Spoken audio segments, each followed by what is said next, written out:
Lakle Inspector Tayay Ahan Babakta Inspector Tayay Tabiri Basingu James Hagrizam Taram Chogulena Ikok Nona Kurumjari Nasi Pudun Luxury Inspector Tayay Chamari Getara Mari Shubatanka Sandok Shaributoro Masu Wakana Shagachaba Wari Paring Amakatni Maside Hingliba Amadi Lakidriba Kanagumbaga Mari Lenazati Karigumba dom na tabi ba matamda kanagumba mari lady haina khanbi batarabadi maduda lakpa waka de khoina lojaba ngamjaroi kokngang gi macha nupa konumbana panthoi bu pamjaba ai lady napa apokpa kongang lady kari suwaru isana pamadu aina soidana thumanka magumana kari tawni Mama mapado so ay na. Karino, lopam mani hum maming pansan bada. Adumak matamoy adu mahisiyan tanida. Se angangoy bagini. Karisu kalugan uda. Ipayana basin geko. Natabawakan kan gano. Ipa, imong dalay geko. Masay mo. Sangkana sa lubasibo. Karimata ikan kanaragta bagi mong daharisibo. Kamdauri ba jano? Minay macha. Nang dipeli ni na, nang dipeli ni haiba,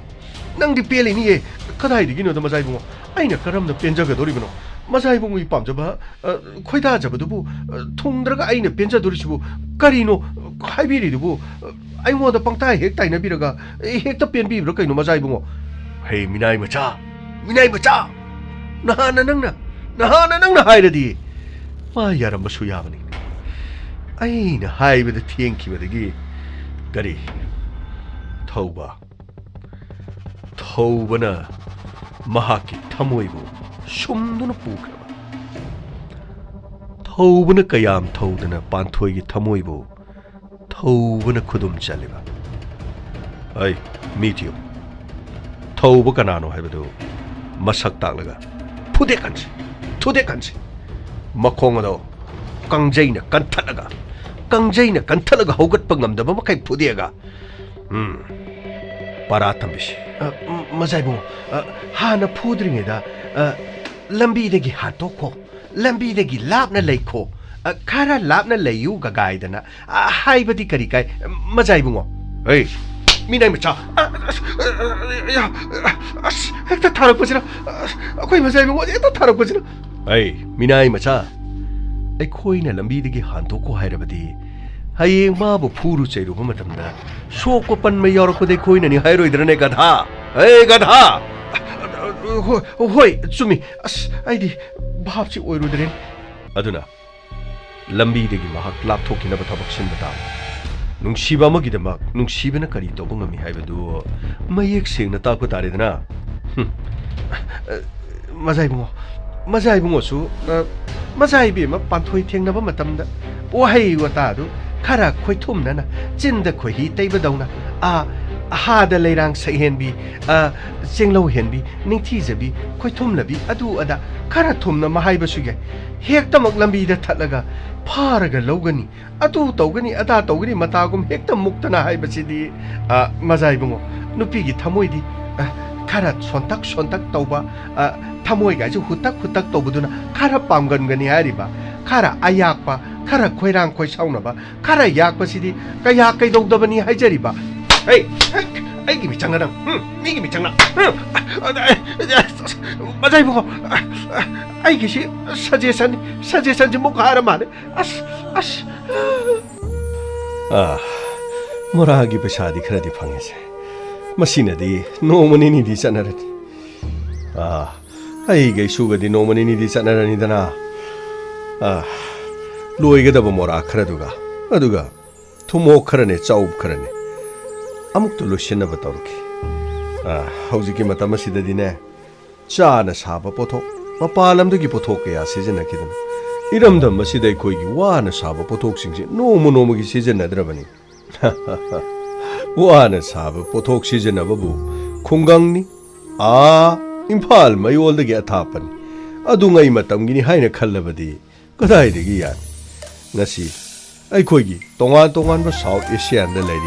Vietnam, aduga तोंगान तोंगान South Korea North Korea तोंगान तोंगान मफम सिंगदा मसी खक्ता नते China की मफम कयादा फावदा अखोई वागी पोथोक सिजनरिबन वादगी हौरक पोथोक कया मरुमना चाब थकपदुसु सिजने अखोई साहौ अखोई पांगल शक्ति पुनमक असे मी खर नेमजरबसु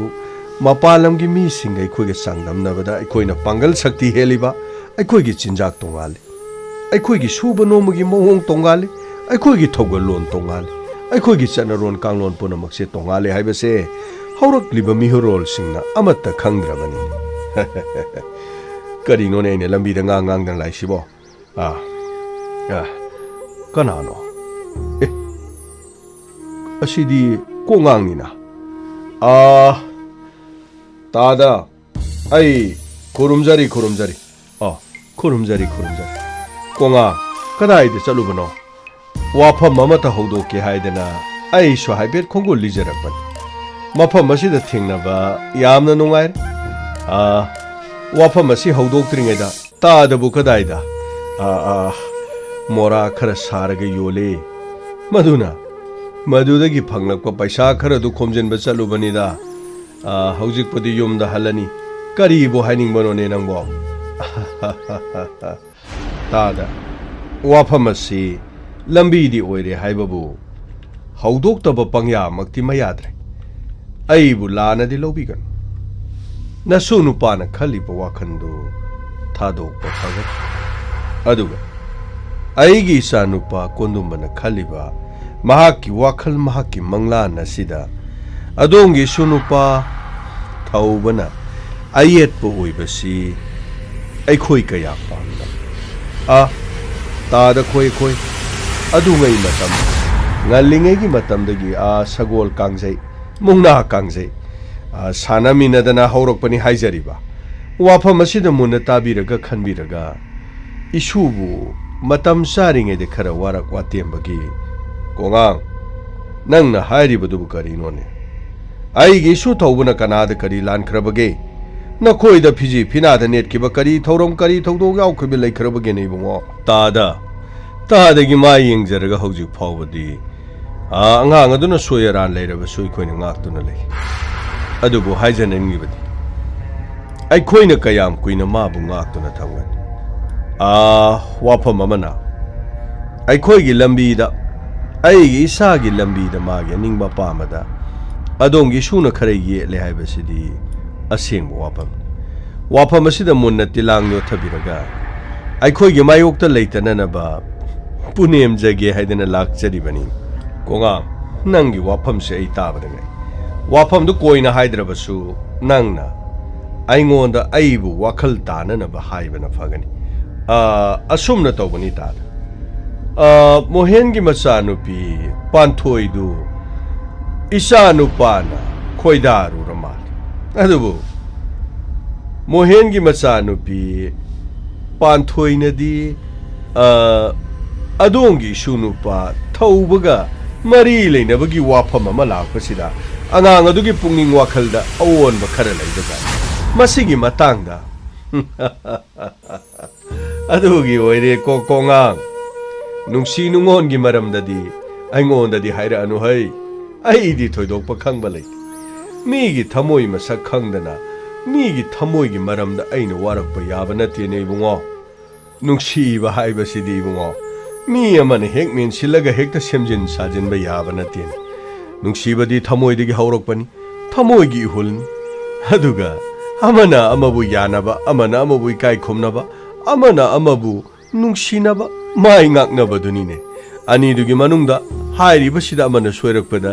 अनिमकना नुंसीनौ हाइबदु अमना नुंसीरबसु अनिमकना ओइबा यारोइने बुंगो तादा वाफमसी तादना यामना कोइथोन ngangbir अखोइगी वादी ताददा हाइजबा लाक्लिबसि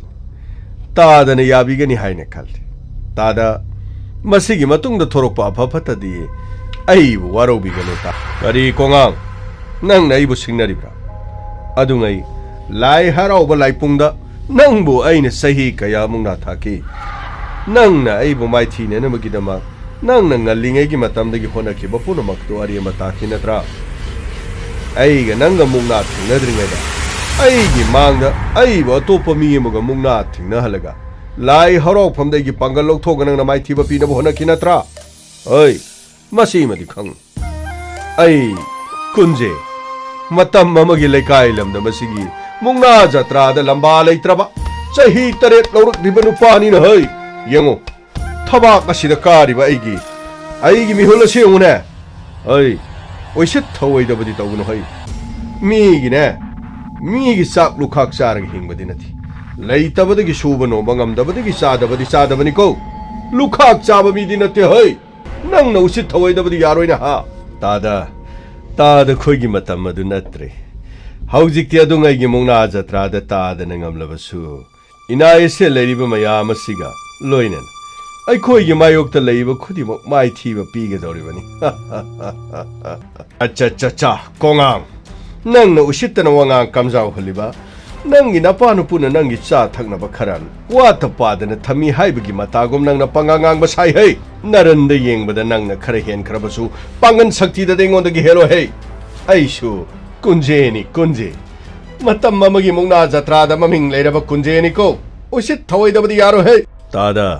ꯃꯗꯨꯒꯤ ꯃꯇꯝꯗ ꯅꯠꯇ꯭ꯔꯦ ꯇꯥꯗꯅ ꯑꯩꯕꯨ ꯂꯥꯟꯅ ꯂꯧꯕꯤꯔ ꯃꯥꯜꯂꯦ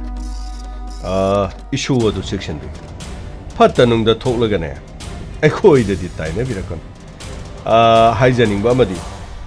ꯅꯨꯡꯁꯤꯕ ꯍꯥꯏꯕꯁꯤ ꯍꯧꯖꯤꯛꯀꯤ ꯃꯇꯝꯗ ꯄꯪꯌꯥꯗ ꯌꯥꯔꯕꯁꯨ ꯑꯍꯜ ꯂꯃꯟ ꯍꯥꯏꯅꯕ ꯌꯥꯅꯕ ꯍꯥꯏꯕ ꯑꯃꯗꯤ ꯂꯩꯔꯤꯗꯅ ꯃꯁꯥ ꯌꯥꯅꯗ꯭ꯔꯕꯁꯨ ꯃꯃꯥ ꯃꯄꯥꯅ ꯌꯥꯅꯔꯛꯂꯕꯗꯤ ꯇꯥꯗ ꯑꯩꯈꯣꯏꯕꯨ ꯋꯥꯔꯧꯕꯤꯔꯣ ꯍꯥꯏꯖꯐꯝ ꯊꯣꯛꯄꯒꯤ ꯌꯥꯝꯃꯅꯤ ꯈꯟꯗꯅ ꯃꯇꯝ ꯑꯃꯒꯤ ꯃꯨꯛꯅꯥ ꯖꯇ꯭ꯔꯥꯅꯤ ꯈꯟꯗꯅ ꯅꯣꯂꯨꯛꯆꯔꯤꯕ ꯐꯔꯦ ꯏꯌꯥꯝꯕ ꯆꯠꯄꯤꯔꯣ ꯑꯩꯈꯣꯏꯁꯨ ꯈꯣꯡꯗꯣꯏꯖꯔꯛꯀꯦ ꯐꯅꯤ ꯈꯨꯔꯨꯝꯖꯔꯤ ꯀꯌꯥꯗ ꯎꯁꯤꯠꯇ꯭ꯔꯤꯕꯅꯣ ꯃꯈꯣꯏ ꯃꯉꯥꯏꯔꯦ ꯈꯨꯡꯒꯪ ꯑꯁꯤꯗ ꯃꯈꯣꯏꯅ ꯄꯥꯜꯂꯤ ꯂꯧ ꯌꯥꯝ ꯆꯥꯕ ꯁꯦꯜ ꯄꯥꯏꯕ ꯐꯧ ꯌꯥꯝꯅ ꯊꯣꯛꯄ ꯇꯧꯒꯦ ꯍꯥꯏꯕꯗ ꯇꯧꯕ ꯉꯝꯕ ꯃꯤꯕꯨ ꯀꯔꯤꯁꯨ ꯂꯩꯇꯅ ꯈꯟꯕ ꯀꯌꯥꯗ ꯎꯁꯤꯠꯇꯅ ꯉꯥꯡꯂꯤꯕꯅꯣ ꯏꯁꯨ ꯑꯗꯨꯅ ꯀꯔꯤ ꯂꯥꯜꯂꯗꯅ ꯏꯁꯨ ꯑꯗꯨꯅ ꯀꯅꯥꯗ ꯀꯔꯤ ꯂꯥꯜꯂꯗꯅ ꯏꯁꯨꯒꯤ ꯃꯇꯧꯗꯤ ꯃꯄꯨ ꯑꯩꯅ ꯈꯪꯒꯗꯕꯅꯤꯅꯦ ꯃꯄꯨ ꯑꯩꯅ ꯉꯁꯤ ꯐꯥꯎꯕꯗ ꯂꯝꯗꯝ ꯑꯁꯤꯗ ꯁꯨꯛ ꯁꯥꯡꯂꯕ ꯆꯍꯤ ꯂꯩꯔꯛꯄ ꯃꯇꯝꯗ ꯃꯤꯑꯣꯏ ꯑꯃꯒꯤ ꯃꯑꯣꯡ ꯃꯇꯧ ꯍꯥꯏꯕꯗ ꯑꯩꯅ ꯂꯣꯏꯅ ꯈꯪꯂꯤꯕꯅꯤ ꯑꯩꯒꯤ ꯏꯁꯨꯅ ꯀꯅꯥꯗ ꯂꯥꯜꯂꯨꯒꯅꯤ ꯑꯩꯒꯤ ꯏꯁꯨꯗꯤ ꯁꯅꯥꯅꯤꯅꯦ ꯁꯅꯥ ꯄꯥꯟꯊꯣꯏ ꯑꯃꯨꯛꯇ ꯉꯥꯏꯈꯣ ꯇꯜꯂꯤ ꯀꯩꯁꯨ ꯑꯩ ꯀꯔꯤꯝꯇ ꯉꯥꯏꯅꯤꯡꯗꯦ ꯀꯩꯗꯧꯔꯒꯦ ꯅꯪꯅ ꯉꯔꯥꯡ ꯅꯍꯥꯟꯗꯒꯤ ꯑꯩꯕꯨ ꯎꯔꯒ ꯄꯪꯁꯥꯎꯗ ꯁꯥꯎꯔꯤꯁꯤ ꯀꯔꯤꯒꯤꯅꯣ ꯉꯥꯏꯈꯣꯅꯦ ꯑꯩ ꯅꯠꯇꯕ ꯅꯈꯣꯏꯒꯤ ꯏꯃꯨꯡꯗ ꯅꯈꯣꯏꯒꯤ ꯏꯃꯥ ꯄꯥꯕꯨꯡꯅ ꯈꯣꯏꯗꯥꯖꯕ ꯅꯪꯒꯤ ꯄꯨꯟꯁꯤꯒꯤ ꯈꯣꯡꯂꯣꯏ ꯑꯃꯒꯤ ꯄꯥꯎꯒ ꯂꯥꯛꯂꯕ꯭ꯔꯣ ꯇꯥꯅꯤꯡꯗꯦ ꯑꯃꯇ ꯑꯩ ꯃꯗꯨꯒꯤ ꯃꯇꯥꯡꯗ ꯀꯔꯤꯝꯇ ꯍꯥꯏꯅꯤꯡꯗꯦ ꯍꯩꯃꯥ ꯀꯔꯤ ꯇꯧꯔꯒꯦ ꯑꯩꯅ ꯍꯥꯏꯔꯤꯁꯤ ꯆꯨꯝꯃꯕ꯭ꯔꯣ ꯍꯥꯏꯁꯤꯕꯣ ꯆꯨꯝꯗꯕ ꯃꯈꯣꯏꯒꯤ ꯑꯁꯤꯗꯒꯤ ꯀꯣꯟꯗꯨꯝꯕ ꯍꯥꯏꯕꯗꯣ ꯃꯁꯥꯅ ꯁꯥꯃꯨ 3-4 ꯆꯥꯎꯕ ꯅꯣꯏ ꯂꯥꯎꯕ ꯃꯈꯣꯡ ꯑꯃꯒ ꯃꯈꯣꯡ ꯊꯥꯡꯕꯗꯅꯦ ꯀꯩꯗꯧꯉꯩꯗ ꯃꯈꯨ 2 ꯌꯩꯁꯟꯅꯗ꯭ꯔꯕ ꯑꯩ ꯍꯥꯏꯕꯗ ꯀꯥꯟꯅꯗꯦ ꯑꯗꯨꯗꯨꯅ ꯂꯝꯕꯤꯗ ꯊꯠꯂꯒ ꯑꯩꯉꯣꯟꯗ ꯀꯔꯦꯝ ꯀꯊꯥꯏꯅꯩ ꯇꯥ ꯊꯔꯣꯏꯖꯥꯝꯕꯅ ꯃꯔꯣꯜ ꯑꯃ ꯃꯥꯒꯤ ꯃꯇꯨꯡꯗ ꯏꯟꯗꯅ ꯀꯔꯤ ꯃꯄꯥꯟ ꯃꯆꯨꯝ ꯆꯥꯕꯒꯤꯅꯣ ꯈꯪꯗꯦ ꯑꯩꯉꯣꯟꯗ ꯋꯥꯅꯣꯝꯃꯤꯕ ꯍꯥꯏꯔꯤꯕ ꯑꯗꯨꯇꯁꯨ ꯅꯠꯇꯦ ꯌꯨꯝꯗ ꯆꯪꯉꯛꯑꯒ ꯃꯈꯣꯏꯒꯤ ꯃꯄꯥ ꯏꯕꯨꯡꯉꯣ ꯀꯔꯤ RK ꯀꯣꯛꯉꯥꯡ ꯍꯥꯏꯕ꯭ꯔꯥ ꯀꯩꯅꯣ ꯑꯗꯨꯅ ꯌꯨꯝꯗꯒ ꯂꯥꯛꯑꯒ ꯏꯃꯥ ꯄꯥꯕꯨꯡꯗꯣ ꯑꯃꯨꯛ ꯃꯆꯥ ꯃꯃꯧ ꯑꯣꯏꯖꯒꯦ ꯀꯥꯏꯅ ꯑꯩ ꯈꯨꯗꯣꯛ ꯌꯥꯝꯅ ꯁꯥꯎꯒꯠꯂꯦ ꯃꯁꯤ ꯄꯨꯝꯅꯃꯛꯁꯦ ꯅꯪꯅ ꯅꯔꯤꯟ ꯂꯩꯇꯕꯗꯒꯤ ꯅꯔꯤꯟ ꯄꯥꯟꯗꯕꯗꯒꯤ ꯊꯣꯛꯂꯤꯅꯤ ꯀꯔꯤꯅꯣꯅꯦ ꯍꯥꯏꯗꯨꯕꯨ ꯄꯥꯟꯊꯣꯏ ꯅꯨꯡꯁꯤꯅꯕꯗ ꯃꯔꯤꯟ ꯄꯥꯟꯕ ꯄꯥꯟꯗꯕ ꯍꯥꯏꯕꯕꯨ ꯀꯔꯤꯅꯣ ꯅꯪꯒ ꯑꯩꯒ ꯍꯧꯖꯤꯛ ꯌꯨꯝ ꯄꯥꯟꯕ ꯌꯥꯕ ꯃꯇꯝꯁꯨ ꯅꯠꯇꯦ ꯑꯗꯨꯒ ꯍꯣꯏ ꯅꯪꯗꯤ ꯅꯤꯡꯉꯣꯜ ꯅꯪꯒꯤ ꯏꯃꯨꯡꯗ ꯄꯥꯝꯖꯕ ꯀꯅꯥꯅ ꯑꯃꯒꯤꯁꯨ ꯍꯥꯏꯔꯛꯄ ꯇꯥꯕꯅꯤ ꯑꯩ ꯌꯨꯝ ꯑꯁꯤꯗ ꯂꯩꯔꯤꯕꯁꯦ ꯑꯩꯉꯣꯟꯗ ꯏꯁꯥ ꯊꯥꯖꯔꯒꯦ ꯍꯥꯏꯗꯨꯅ ꯑꯩꯈꯣꯏꯒꯤ ꯌꯨꯝꯗ ꯀꯅꯥꯝꯇ ꯂꯥꯛꯇꯦ ꯂꯥꯛꯁꯨ ꯂꯥꯛꯑꯣꯏ ꯑꯌꯨꯛꯀꯤ ꯑꯃꯗꯤ ꯅꯨꯃꯤꯗꯥꯡꯒꯤ ꯆꯥꯛ ꯄꯨꯛ ꯊꯟꯅꯅꯕ ꯆꯥꯕꯗ ꯍꯣꯔꯦꯟꯒꯤ ꯍꯌꯦꯡꯒꯤ ꯀꯔꯤꯅꯣ ꯍꯥꯏꯕ ꯉꯝꯗ꯭ꯔꯕ ꯑꯩꯅ ꯑꯩꯒꯨꯝꯕ ꯑꯃꯗ ꯀꯅꯥꯅ ꯃꯆꯥ ꯃꯁꯨ ꯊꯥꯖꯅꯤꯡꯒꯅꯤ ꯀꯥꯟꯅꯗꯦꯁꯦ ꯑꯗꯨꯒꯤ ꯋꯥꯗꯣ ꯇꯣꯛꯁꯤ ꯑꯗꯨ ꯅꯪꯕꯨ ꯀꯔꯤ ꯈꯜꯂꯤꯅꯣ ꯀꯔꯤ ꯈꯜꯂꯤꯅꯣꯕꯨ ꯀꯩꯅꯣ ꯌꯥꯔꯒꯦ ꯍꯥꯏꯔ ꯌꯥꯔꯣꯏ ꯍꯥꯏꯔꯤꯔꯣ ꯀꯩꯅꯣ ꯗꯥ ꯊꯧꯕ ꯑꯩꯕꯨ ꯐꯥꯒꯤ ꯑꯣꯏꯅ ꯌꯥꯝꯅ ꯀꯔꯦꯝꯅꯕꯒꯤ ꯃꯑꯣꯡ ꯃꯥꯜꯂꯤ ꯀꯔꯦꯝꯅꯕꯒꯤ ꯋꯥ ꯀꯔꯤꯝꯇ ꯂꯩꯇꯦꯗ ꯅꯪꯒꯤ ꯌꯨꯝꯗ ꯍꯥꯏꯕ ꯆꯪꯉꯦ ꯍꯥꯏꯗꯨꯅꯗꯤ ꯅꯈꯣꯏꯒꯤ ꯏꯃꯥ ꯄꯥꯕꯨꯡꯅ ꯌꯥꯅꯤꯡꯕ ꯑꯃꯁꯨꯡ ꯌꯥꯅꯤꯡꯗꯕ ꯍꯥꯏꯕ ꯑꯃꯗꯤ ꯂꯩꯔꯝꯃꯅꯤꯗꯅ ꯃꯈꯣꯏꯅ ꯂꯦꯞꯈ꯭ꯔꯒꯗꯤ ꯅꯪꯅ ꯀꯔꯤ ꯇꯧꯔꯒꯅꯤ ꯑꯃꯠꯇ ꯌꯥꯗꯦ ꯏꯃꯥꯁꯨ ꯌꯥꯗꯦ ꯄꯥꯕꯨꯡꯁꯨ ꯑꯃꯠꯇ ꯌꯥꯗꯦ ꯑꯣ ꯑꯗꯨꯗꯤ ꯑꯩꯅ ꯈꯟꯕꯗ ꯉꯁꯤ ꯍꯌꯦꯡ ꯅꯠꯇ꯭ꯔꯕꯁꯨ ꯃꯇꯝ ꯑꯃ ꯂꯦꯞꯅꯔꯒ ꯅꯪꯒꯤꯗꯃꯛ ꯑꯐꯕ ꯃꯤꯑꯣꯏ ꯑꯃꯗ ꯅꯪꯒꯤ ꯄꯨꯟꯁꯤꯒꯤ ꯈꯣꯡꯂꯣꯏ ꯑꯃ ꯌꯦꯡꯗꯨꯅ 이문 만웅나 소이드나 실락하다 보면 낭디 아두 빠멍가니 낭나 빠미도 아두 오랑가네 봐 아이가 낭가 가이나 봐 아두가 아이나 토프는 빠마도 롱키 봐 낭나네 낭나 이 타도가 짜키 봐 아이나 레이팜 짜밤 강다나 본치 슈퍼 미기마 유마드 낭부 딱수 손드나 닝싱잡아 놨다나 아이기디 까리 쇼파이 레로 해봐 아이 강이 반토이 아두기 와나티 아이쇼 ꯅꯪꯕꯨ ꯅꯨꯡꯁꯤꯌꯦ ꯑꯗꯨꯕꯨ ꯌꯦꯡꯉꯨ ꯉꯁꯤꯒꯤ ꯆꯠꯅꯕꯤ ꯉꯁꯤꯒꯤ ꯃꯥꯂꯦꯝ ꯑꯁꯤꯗ ꯂꯩꯔꯤꯕ ꯇꯥꯏꯕꯪ ꯃꯤꯑꯣꯏꯕꯅ ꯁꯦꯝꯂꯤꯕ ꯇꯣꯉꯥꯟ ꯇꯣꯉꯥꯟꯕ ꯆꯠꯅꯕꯤꯁꯤꯗ ꯑꯩꯒꯨꯝꯕ ꯑꯃꯒꯤ ꯃꯤꯑꯣꯏ ꯑꯃꯒꯤ ꯃꯤꯌꯥꯝ ꯃꯔꯛꯇ ꯃꯗꯨꯒꯤ ꯆꯠꯅꯕꯤꯗꯗꯤ ꯂꯩꯇꯦ ꯑꯩꯈꯣꯏꯒꯤꯗꯤ ꯐꯖꯕ ꯋꯥꯔꯤ ꯂꯩꯇꯦ ꯑꯩꯈꯣꯏꯗꯤ ꯃꯤꯌꯥꯝ ꯄꯨꯝꯅꯃꯛꯀꯤ ꯍꯪꯒꯣꯏꯅꯐꯝ ꯃꯤꯌꯥꯝ ꯄꯨꯝꯅꯃꯛꯅ ꯑꯩꯈꯣꯏꯕꯨ ꯎꯔꯒ ꯅꯣꯛꯅꯐꯝꯒꯅꯤ ꯏꯁꯥꯗ ꯐꯥꯎꯕ ꯅꯤꯡꯊꯤ ꯅꯨꯡꯉꯥꯏꯅ ꯐꯤ ꯀꯨꯞꯄ ꯉꯝꯗ꯭ꯔꯕ ꯆꯥꯕ ꯐꯥꯎꯕꯗ ꯄꯨꯛ ꯑꯁꯤꯗ ꯑꯔꯥꯡ ꯈꯧꯔꯥꯡꯕ ꯄꯣꯛꯂꯤꯕꯗꯨꯗꯤ ꯀꯗꯥꯏꯗꯅꯣ ꯆꯨꯝꯅ ꯆꯥꯔꯤꯕꯗꯨ ꯄꯨꯛ ꯊꯟꯅꯕ ꯆꯥꯕ ꯉꯝꯖꯗꯕ ꯑꯩꯈꯣꯏꯅ ꯀꯔꯝꯕ ꯀꯔꯤ ꯑꯅꯧꯕ ꯑꯁꯥꯗ ꯀꯔꯝꯕ ꯌꯦꯅꯤꯡ ꯍꯨꯜꯂꯛꯈꯤꯅꯤ ꯍꯥꯏꯗꯨꯅ ꯀꯔꯝꯅ ꯉꯥꯏꯔꯨꯒꯅꯤ ꯗꯥꯊꯧꯕ ꯑꯩꯗꯤ ꯃꯊꯥ ꯌꯥꯝꯅ ꯁꯥꯏ ꯑꯩ ꯊꯣꯛꯐꯝ ꯑꯃꯇ ꯈꯪꯗꯦ ꯏꯃꯥꯅꯁꯨ ꯍꯧꯖꯤꯛꯇꯤ ꯗꯥꯊꯧꯕꯗ ꯆꯠꯄꯁꯨ ꯑꯩꯈꯣꯏ ꯄꯥꯕꯨꯡꯅ ꯉꯥꯡꯉꯤ ꯍꯥꯏ ꯀꯔꯤ ꯃꯔꯝꯒꯤ ꯉꯥꯡꯉꯤꯅꯣ ꯍꯥꯏꯕꯗꯤ ꯑꯩꯁꯨ ꯈꯪꯗꯦ ꯍꯧꯖꯤꯛꯇꯤ ꯂꯣꯏꯅ ꯉꯥꯡꯉꯅꯤ ꯅꯪ ꯑꯩꯅ ꯑꯉꯥꯡ ꯑꯣꯏꯔꯤꯉꯩꯒꯤ ꯃꯇꯝ ꯑꯗꯨ ꯅꯠꯇ꯭ꯔꯦꯗꯅ ꯑꯉꯥꯡ ꯑꯣꯏꯔꯤꯉꯩꯗꯕꯨ ꯄꯪꯉꯥꯡ ꯉꯥꯡꯅꯕꯒꯤ ꯋꯥꯅꯤ ꯑꯩꯈꯣꯏ ꯄꯥꯕꯨꯡ ꯈꯣꯏ ꯅꯈꯣꯏꯒꯤ ꯄꯥꯕꯨꯡ ꯈꯣꯏ ꯃꯈꯣꯏ ꯂꯨꯅ ꯇꯤꯟꯅꯩ ꯃꯈꯣꯏꯅ ꯃꯇꯝ ꯑꯃꯗ ꯍꯥꯏꯅꯈꯤꯕ ꯉꯥꯡꯅꯈꯤꯕ ꯋꯥꯗꯨ ꯍꯧꯖꯤꯛꯀꯤ ꯃꯇꯝꯗ ꯀꯅꯥꯅ ꯊꯥꯖꯒꯅꯤ ꯑꯃ ꯑꯣꯏꯔꯦ ꯏꯃꯥꯅꯁꯨ ꯄꯥꯕꯨꯡꯅ ꯉꯥꯡꯉꯤ ꯍꯥꯏꯔꯛꯂꯤꯕ ꯋꯥꯐꯝꯗꯣ ꯃꯗꯨ ꯁꯣꯏꯗꯅ ꯆꯨꯝꯒꯅꯤ ꯃꯆꯥꯅꯨꯄꯤꯅ ꯀꯔꯤꯁꯨ ꯃꯈꯣꯏꯅ ꯄꯥꯝꯂꯤꯕꯗꯨꯒꯤ ꯃꯥꯌꯣꯛꯇ ꯃꯆꯥꯅꯨꯄꯤꯅ ꯊꯕꯛ ꯑꯃꯇ ꯇꯧꯍꯟꯅꯤꯡꯗꯕ ꯇꯥꯕꯅꯤ ꯑꯩꯅ ꯀꯔꯤ ꯑꯣꯏꯔꯤꯒꯦ ꯅꯠꯇꯦ ꯑꯩꯕꯨ ꯀꯔꯤ ꯑꯣꯏꯔꯤꯒꯦꯕ ꯏꯁꯥꯒꯤ ꯈꯣꯡꯐꯝ ꯐꯥꯎꯕ ꯆꯨꯝꯅ ꯂꯦꯞꯄ ꯉꯝꯖꯗꯕ ꯑꯩꯅ ꯀꯔꯝꯕ ꯃꯪꯂꯥꯟꯗ ꯑꯩꯅ ꯅꯪꯕꯨ ꯄꯨꯗꯨꯅ ꯆꯠꯀꯅꯤ ꯃꯗꯨ ꯅꯪꯒꯤ ꯏꯃꯨꯡ ꯃꯅꯨꯡꯅ ꯈꯪꯕꯅꯤ ꯃꯗꯨꯗ ꯑꯩꯈꯣꯏꯅ ꯀꯔꯤꯁꯨ ꯁꯥꯎꯅꯤꯡꯉꯥꯏ ꯂꯩꯇꯦ ꯑꯗꯨꯗꯤ ꯅꯪꯁꯨ ꯆꯠꯅꯕ ꯇꯧꯔꯣ ꯁꯣꯏꯗꯅꯃꯛꯀꯤ ꯅꯪꯕꯨ ꯃꯐꯝ ꯑꯁꯤꯗ ꯀꯣꯏꯊꯤ ꯊꯤꯔꯛꯄꯁꯨ ꯌꯥꯏ ꯗꯥꯊꯧꯕ ꯑꯩꯕꯨ ꯀꯅꯥꯅ ꯊꯤꯔꯛꯇꯣꯏꯅꯣ ꯀꯅꯥꯅꯁꯨ ꯊꯤꯔꯛꯑꯣꯏ ꯑꯩꯒ ꯗꯥꯊꯧꯕꯒ ꯂꯩꯅꯔꯤꯕ ꯃꯔꯤ ꯀꯩꯅꯣ ꯂꯩꯀꯥꯏ ꯑꯁꯤꯗ ꯑꯩꯈꯣꯏꯒꯤ ꯂꯩꯀꯥꯏꯗ ꯄꯨꯝꯅꯃꯛ ꯈꯪꯗꯕ ꯑꯃꯠꯇ ꯂꯩꯇꯕꯅꯤ ꯏꯃꯥꯒ ꯄꯥꯕꯨꯡꯅ ꯍꯥꯏꯔꯤꯕ ꯋꯥꯐꯝꯗꯨꯗꯤ ꯑꯩꯅ ꯊꯃꯣꯏ ꯁꯦꯡꯅ ꯇꯝꯕꯒꯤ ꯋꯥꯅꯤ ꯃꯈꯣꯏꯅ ꯗꯥꯊꯧꯕꯒ ꯃꯔꯤ ꯂꯩꯅꯕ ꯌꯥꯔꯣꯏꯅ ꯍꯥꯏꯔꯛꯄꯁꯨ ꯅꯠꯇꯦ ꯐꯔꯦ ꯑꯗꯨꯗꯤ ꯗꯥꯊꯧꯕ ꯑꯩ ꯆꯠꯂꯨꯈꯤꯒꯦ ꯑꯗꯨꯒ ꯗꯥꯊꯧꯕ ꯃꯁꯤꯃꯇꯪꯗꯤ ꯈꯪꯕꯤꯌꯨ ꯑꯩ ꯀꯅꯥꯒꯨꯝꯕ ꯑꯃꯠꯇꯗ ꯑꯩꯒꯤ ꯅꯨꯡꯁꯤꯕ ꯄꯤꯔꯣ ꯑꯩꯒꯤ ꯅꯨꯡꯁꯤꯕꯗꯤ ꯁꯨꯞꯅꯇꯪꯒꯤ ꯗꯥꯊꯧꯕꯒꯤ ꯍꯛꯅꯤ ꯗꯥꯊꯧꯕ ꯅꯠꯇꯅ ꯑꯩꯒꯤ ꯅꯨꯡꯁꯤꯕꯗꯤ ꯀꯅꯥꯅꯁꯨ ꯐꯪꯕ ꯉꯝꯃꯣꯏ ꯃꯗꯨ ꯄꯨꯝꯅꯃꯛꯇꯣ ꯀꯔꯤꯒꯨꯝꯕ ꯂꯥꯏꯕꯛ ꯊꯤꯗꯨꯅ ꯐꯪꯈꯤꯗꯕ ꯇꯥꯔꯕꯁꯨ ꯗꯥꯊꯧꯕ ꯑꯩꯕꯨꯗꯤ ꯋꯥꯔꯧꯒꯅꯨ ꯑꯩ ꯊꯋꯥꯏ ꯊꯥꯔꯕꯁꯨ ꯊꯥꯒꯅꯤ ꯑꯩꯕꯨ ꯗꯥꯊꯧꯕꯅ ꯂꯧꯕꯤꯗ꯭ꯔꯕꯁꯨ ꯀꯩꯁꯨ ꯀꯥꯏꯗꯦ ꯇꯥꯏꯕꯪ ꯊꯥꯗꯣꯛꯇꯨꯅ ꯆꯠꯈꯤꯅꯤ ꯑꯩ ꯃꯐꯝ ꯑꯁꯤ ꯊꯥꯗꯣꯛꯇꯨꯅ ꯆꯠꯈꯤ ꯑꯩ ꯆꯠꯂꯒꯦ ꯄꯥꯟꯊꯣꯏ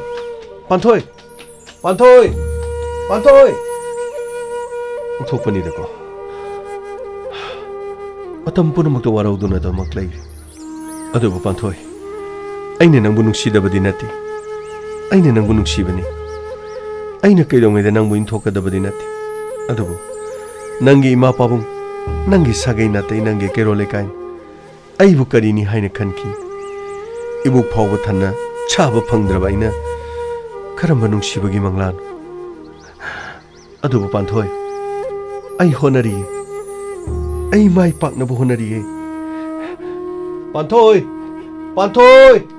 아 그다이데 너네 반토이 거리도 봐 따바다 나꽁시 싱자이 예이린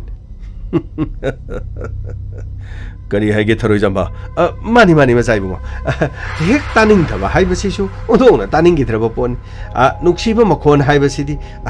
isa na kaplaba na kong singjai ge bidu isa do nuksiba ni na kong da nuksiba gi makhon tai hai riba tururu tururu tururu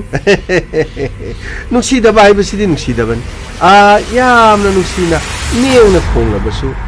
na kong da singjai ge hai bidu ni masai bungo Ai, Tauba, ai tazari,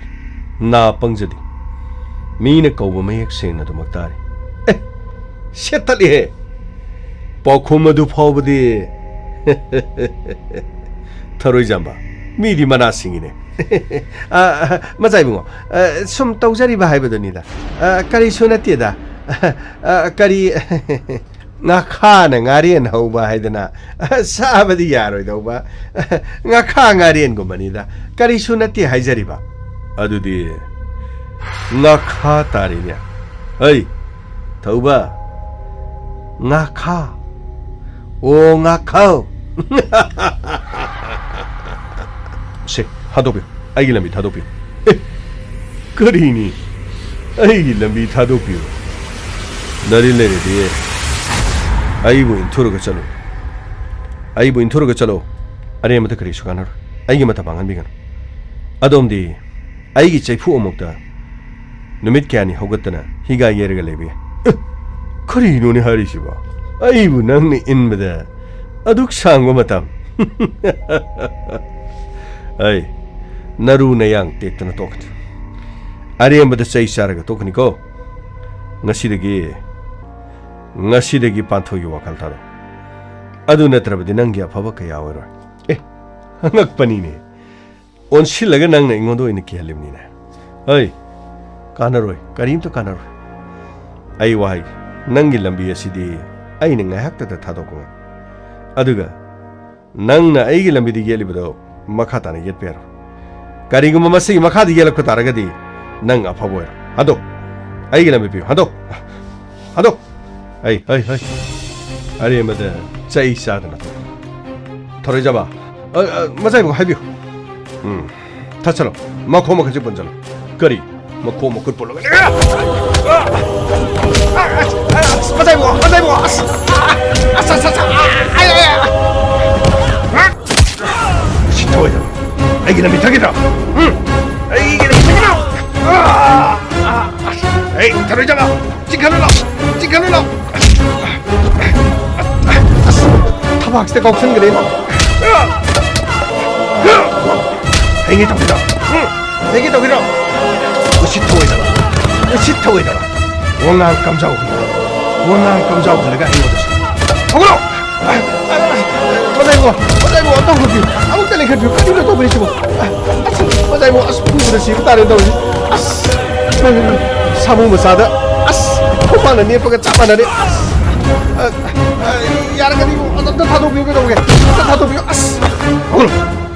nanggu mana, engon tu sini, nasagi, nak kong kong buat tanggung tu mana,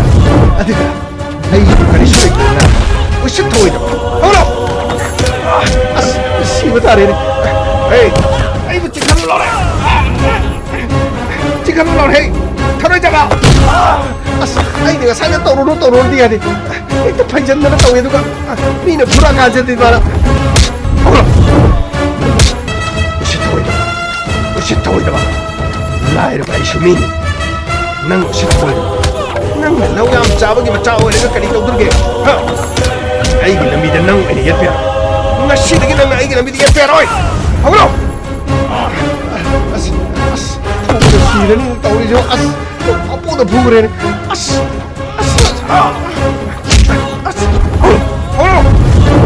Nak cara cakap, pura cakap dah. Saya enggak sedar nak cakap. Yara ni, apa tu thadu biar kita biar apa? Apa tu thadu biar kita biar? Nang satu, nang so.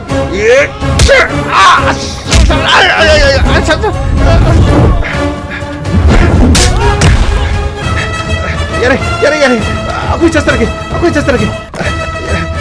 Masai mo, tunggu piu. masai bungo to ko piu liwa ngamdre kam doi hayeng makai engwa de yet papi na badi China do madu ta phangni ba China do gi saruk chamo pe ai na nangona kari sho yet papi ke le ai ge lambi da matung na yet ke hana khanna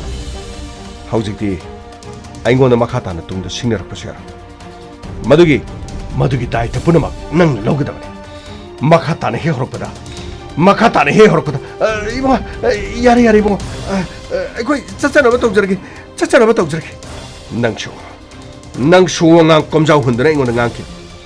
chai shar kan di kari mata to ngam dre na ibo kari to khambiru tungin jamani na ya to bani sasilo masai bungo sasilo lo aine taurunu haibada su yade to lamba ti natana nasagi na khong pawba thang mangam da banang mi gi masa tik lawbas na mana thasalaga taurin karino ai chingkhat ke leitadra nang na do maina gang lai du karigino chingkhalo pari as masana di as samu ani hum chawramni na 1 2 3 no mo do pokpa machana nini shiba auna de no mo do pokpa machana nini shiba auna de aina tariba pawasibo chumori jala karigino kondumana karigino da thobagi lambi da thaliba kari maram gino man sukuiraba matam sidi engonda kana mata yetraga da kondumba makhogi imung mano karigino makhoni ye silapodana pabung na so ibo thokpada chathokpada aibo koi papa na duna le karino ina tawgada bas hauji paba lagtrisna karigino ai di thengbo su yaro oh lai da thoba oh lai karigino nang naibo mafam asida gauri badi ai na khoida lakpado pabung na kaya nungaitre aduga imana su kaya nungaitre pukhe sobas ki mapan sida ai wafam amata hairam ge haidana karino kari wafam no nangsu nangi ma pabung na siliba duda lambi duda chalage haibra nati da thoba karigino ai bodu hamna thasidi du karigino aina thabada ngarang karino ta kondumbaga ta tharoi jambaga torga khana chaina ba thui hai aduna kramai tobano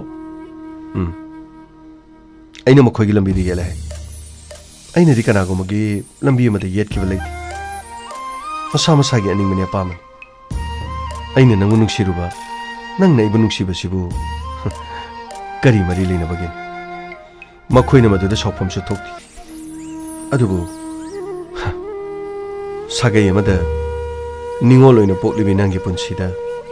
nangu sagai amagi mawina na bagidama kari gidama haiba changnakli aduga aibu nanga unana bahona bada kari gidama ta thali masipunuma nangi na tiknagun nangi na tikna yaina wafam masigidama tara atopa kari haning balerige da thoba so aibu in thokpira bro ai da thobu ke yum da chapado pabung ni yade haine ima da ngang ai lakti amna lakning mani adubu nahan makhai di kari su khaluti changma yaroi haina thinglak padagi hena changning ba su phawi hena nanak ta lening ba su phawi panthoi nungsibagi matik mayaina adubu nangi ima pabung ni yadrabadi kari tawruni aigi wadi ima pabung gi mayokta kaidongai de leiroi daban makhoi ni yana ba chakadaban da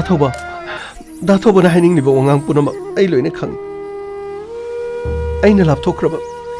aina sagai magi ma oikrabadi yaraba natro nangi wangang nangi matam punamak ta nang haiba wai aina khang ai ba kari sun sibanati ai thi nangonda khurau thang labine aina wari basidi nangna khangoi mikop amata mit wishelo habiyati aigi mit nangbu uduna dumak lai amaromda ima pabungi michai amaromda na ꯑꯩꯕꯨ ꯁꯥꯒꯩ ꯑꯃꯒꯤ ꯃꯧꯒꯤꯗꯃꯛ ꯇꯛꯁꯤꯜꯂꯛꯂꯤꯕ ꯑꯗꯨꯒ ꯑꯃꯔꯣꯝꯗꯅ ꯗꯥꯊꯧꯕꯅ ꯑꯩꯒꯤꯗꯃꯛꯇ ꯂꯦꯞꯄꯤꯗꯕ ꯑꯩꯕꯨ ꯏꯟꯊꯣꯛꯄꯤꯕ ꯅꯪꯅ ꯌꯥꯝꯅ ꯍꯩꯅꯗ꯭ꯔꯕꯗꯤ ꯑꯩ ꯉꯁꯤꯗꯒꯤ ꯑꯃꯨꯛ ꯍꯟꯅ ꯂꯥꯛꯑꯔꯣꯏ ꯑꯩ ꯆꯠꯂꯒꯦ ꯑꯗꯨꯒ ꯃꯁꯤꯃꯇꯪꯗꯤ ꯈꯪꯕꯤꯌꯨ ꯑꯩꯗꯤ ꯍꯥꯏꯈꯤꯕꯗꯒꯤ ꯍꯣꯡꯂꯣꯏ ꯑꯩꯗꯤ ꯗꯥꯊꯧꯕꯒꯤꯅꯦ ꯑꯩꯒꯤ ꯃꯄꯣꯛ ꯑꯁꯤ ꯗꯥꯊꯧꯕꯒꯤꯅꯦ ꯑꯩ ꯆꯠꯂꯦ ꯄꯥꯟꯊꯣꯏ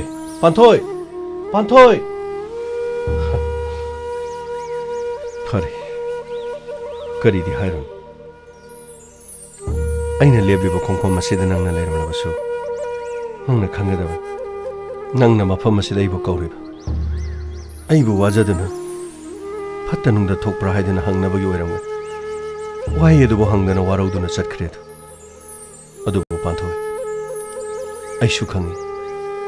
ꯅꯪꯅ ꯑꯩꯕꯨ ꯀꯌꯥꯒꯤ ꯃꯇꯤꯛ ꯅꯨꯡꯁꯤꯕ ꯅꯪꯅ ꯑꯩꯕꯨ ꯑꯗꯨꯕꯨ ꯅꯪꯅ ꯑꯩꯒꯤ ꯂꯥꯏꯕꯛꯇ ꯀꯔꯤ ꯇꯝꯂꯒꯕ ꯅꯨꯃꯤꯠ ꯇꯥꯁꯤꯜꯂꯦ ꯊꯦꯡꯂꯦ ꯌꯨꯝꯗ ꯆꯠꯂꯒꯦ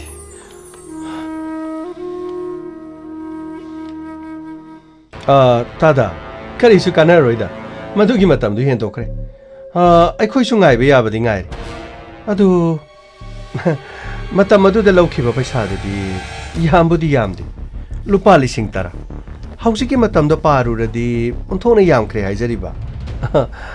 ꯋꯥꯔꯧꯕꯤꯕ ꯌꯥꯗꯦꯀꯣ ꯇꯥꯗ ꯈꯣꯏꯅ ꯄꯩꯁꯥꯗꯨ ꯄꯤꯕꯤꯗ꯭ꯔꯕꯅꯤꯅ ꯑꯩꯗꯤ ꯉꯁꯤꯗꯤ ꯇꯥꯗ ꯈꯣꯏꯒꯤ ꯁꯅꯥꯃꯨꯕꯤꯁꯦ ꯆꯤꯡꯗꯨꯅ ꯄꯨꯈꯤꯕ ꯇꯥꯔꯦ ꯎꯄꯥꯏ ꯁꯨꯡꯂꯩ ꯂꯩꯖꯗ꯭ꯔꯦꯀꯣ ꯌꯨꯝꯅꯥꯝ ꯇꯣꯝꯕꯤꯕꯨꯗꯤ ꯋꯥꯔꯧꯕꯤꯔꯅꯨ ꯌꯨꯝꯅꯥꯝ ꯇꯣꯝꯕꯤꯅ ꯍꯥꯏꯈꯤꯕ ꯋꯥꯐꯝꯗꯤ ꯃꯇꯝꯗꯣ ꯍꯦꯟꯗꯣꯛꯑꯕꯅꯤ나 ꯋꯥꯔꯧꯕꯤꯕ ꯌꯥꯗ꯭ꯔꯦ ꯑꯩꯁꯨ ꯀꯩꯔꯣꯜ ꯂꯩꯀꯥꯏ ꯑꯁꯤꯗꯗꯤ ꯌꯨꯝꯅꯥꯝ ꯇꯣꯝꯕꯤ ꯍꯥꯏꯗꯅ ꯐꯥꯎꯖꯔꯤꯕꯅꯤ ꯂꯥꯟꯕꯗ ꯅꯠꯇꯦꯀꯣ ꯑꯆꯨꯝꯕꯗꯅꯤꯀꯣ ꯇꯥꯗ ꯇꯣꯝꯕꯤ ꯅꯪꯒꯤ ꯄꯩꯁꯥꯗꯨ ꯃꯇꯝ ꯈꯖꯤꯛꯇ ꯉꯥꯏꯌꯨꯅꯦ ꯅꯕꯨꯡ ꯄꯤꯅꯕ ꯍꯣꯠꯅꯒꯤꯅꯦ ꯇꯣꯝꯕꯤ ꯌꯥꯔꯦ ꯇꯥꯗ ꯃꯗꯨꯒꯤ ꯅꯇꯥꯇꯨꯗ ꯄꯪꯊꯔꯛꯂꯤꯕꯁꯦ ꯌꯥꯝꯅ ꯀꯨꯏꯔꯦ ꯀꯔꯤꯁꯨ ꯅꯠꯇꯕ ꯋꯥꯐꯝꯗꯨꯗꯅꯦ ꯑꯩꯈꯣꯏꯕꯨ ꯂꯥꯟꯅꯒ ꯂꯧꯕꯤꯔꯅꯨ ꯄꯥꯎꯊꯣꯛꯄꯤꯅꯨꯀꯣ ꯂꯩꯀꯥꯏ ꯑꯁꯤꯗ ꯑꯗꯨ ꯑꯗꯥ ꯍꯥꯏꯗꯅꯅꯦ ꯑꯩꯈꯣꯏ ꯇꯥꯕꯒ ꯑꯃꯠꯇ ꯉꯝꯖꯔꯣꯏꯀꯣ ꯀꯗꯥꯏ ꯁꯟꯖꯨꯒꯤ ꯊꯧꯔꯤꯗꯨꯕꯨ ꯇꯣꯝꯕꯤ ꯑꯩꯅ ꯅꯉꯣꯟꯗ ꯍꯥꯏꯔꯤꯕ ꯋꯥꯐꯝꯁꯤ ꯅꯪꯕꯨ ꯑꯃꯨꯛꯇꯗꯤ ꯇꯥꯈꯣꯗꯥ ꯁꯟꯗꯨ ꯅꯪꯅ ꯃꯗꯨ ꯄꯨꯈ꯭ꯔꯕꯗꯤ ꯃꯆꯥ ꯑꯁꯤꯁꯨ ꯀꯥꯏꯅꯔꯅꯤ ꯑꯗꯨꯒ ꯃꯆꯥ ꯑꯁꯤꯁꯨ ꯃꯄꯤ ꯂꯩꯇ꯭ꯔꯕꯗꯤ ꯑꯩꯈꯣꯏꯗꯤ ꯆꯥꯎꯊꯣꯛꯅꯅꯕ ꯑꯃꯠꯇ ꯂꯩꯔꯔꯣꯏꯅꯤ ꯏꯆꯥ ꯅꯨꯄꯥꯗꯨꯒ ꯏꯃꯧ ꯅꯨꯄꯤꯗꯨꯒ ꯂꯩꯈꯤꯗꯕꯗꯒꯤ ꯑꯩꯈꯣꯏꯁꯨ ꯈꯝ ꯊꯦꯡꯅ ꯋꯥꯕ ꯍꯥꯏꯕꯗꯨ ꯑꯣꯏꯔꯦ ꯃꯇꯝ ꯈꯖꯤꯛꯇꯗꯤ ꯁꯟꯅ ꯃꯇꯝ ꯈꯖꯤꯛꯇꯗꯤ ꯉꯥꯏꯕꯤꯌꯨꯅꯦ ꯀꯩꯗꯧꯕꯒꯦ ꯇꯥꯗ ꯋꯥꯔꯧꯕꯤꯔꯅꯨ ꯃꯤꯒꯤ ꯃꯔꯟ ꯂꯧꯅꯤ ꯈꯪꯉꯗꯤ ꯄꯤꯒꯅꯤ ꯍꯥꯏꯕꯁꯨ ꯈꯪꯕꯤꯌꯣ ꯆꯥꯛ ꯏꯁꯤꯡ ꯆꯥꯔꯤꯕ ꯐꯤ ꯁꯦꯠꯂꯤꯕꯗꯣ ꯀꯔꯤꯒꯤꯗꯃꯛꯇꯅꯣ ꯍꯥꯏꯕꯗꯨ ꯅꯆꯟꯅ ꯇꯥꯛꯆꯗ꯭ꯔꯕꯁꯨ ꯇꯥꯗ ꯑꯗꯨꯝ ꯈꯪꯕꯤꯔꯝꯒꯅꯤꯗ ꯑꯩꯁꯨ ꯌꯨꯝꯗ ꯋꯥ ꯏꯟꯊꯣꯛꯅ ꯊꯣꯛꯑꯕ ꯍꯥꯏꯕꯗꯨꯅꯤ ꯅꯅꯥꯎ ꯅꯨꯄꯥꯅꯅꯦ ꯃꯤ ꯑꯣꯏꯅ ꯉꯥꯡꯕ ꯅꯠꯇꯦꯗ ꯋꯥ ꯍꯥꯏꯕꯗꯗꯤꯅꯦ ꯁꯨꯝ ꯑꯩꯅ ꯇꯝꯕꯗꯕꯨ ꯄꯪꯍꯥꯏ ꯍꯥꯏꯔꯕꯩ ꯋꯥꯅꯤ ꯅꯅꯥꯎ ꯅꯨꯄꯥꯅ ꯇꯥꯗꯒ ꯑꯩꯒ ꯊꯥꯖꯔꯤꯕꯁꯦ ꯃꯁꯤꯡ ꯈꯪꯗ꯭ꯔ ꯄꯣꯠꯅꯤꯗ ꯀꯅꯥꯒꯨꯝꯕ ꯑꯣꯏꯔꯕꯗꯤ ꯊꯥꯡ ꯄꯥꯏꯅꯗꯅ ꯌꯥꯅꯗꯅ ꯂꯣꯏꯔꯗꯕꯅꯤꯗ ꯁꯦꯜ ꯈꯔꯗꯨꯒꯤꯅꯦ ꯑꯩꯈꯣꯏꯕꯨ ꯋꯥꯔꯧꯕꯤꯔꯅꯣ कदाई कदाई थौरीदो हेक्ता चिंगगा पुजाखरगे तोंबी अंगांगदो योक्सिलक्लन आईगी सोदुनने सन्नसे नोंगानबदगी नुमित ताब फाव सेवा तौजरिब येंगोय सन्नसी नंगना चिंगदुना चटखरबदी महक अंगावबगा चप मानना लेहौरगनीने तादा करिनोने हाबिरिसिबो अखोयगे अवाबदी उबिदबा नखोयगे अवाबदना अवाबनी हाबिदुबु मदुबु याब्रने तादा हेरा तादा मी ओइबगी वावैना ngangbiyuda हौजिकी मतमदने धर्म लेतबा हाइसे तादा अखोयबु ताहनबिनु मसी पुनमक्सिदी नसनैना सोइबा नतेदो आइगिदी पियु हाइबदुदा युनाम तोंबीना मतमदुदा मतेंग पांगजखिबन हौजिकी मतमदा सेल पाथौरबदी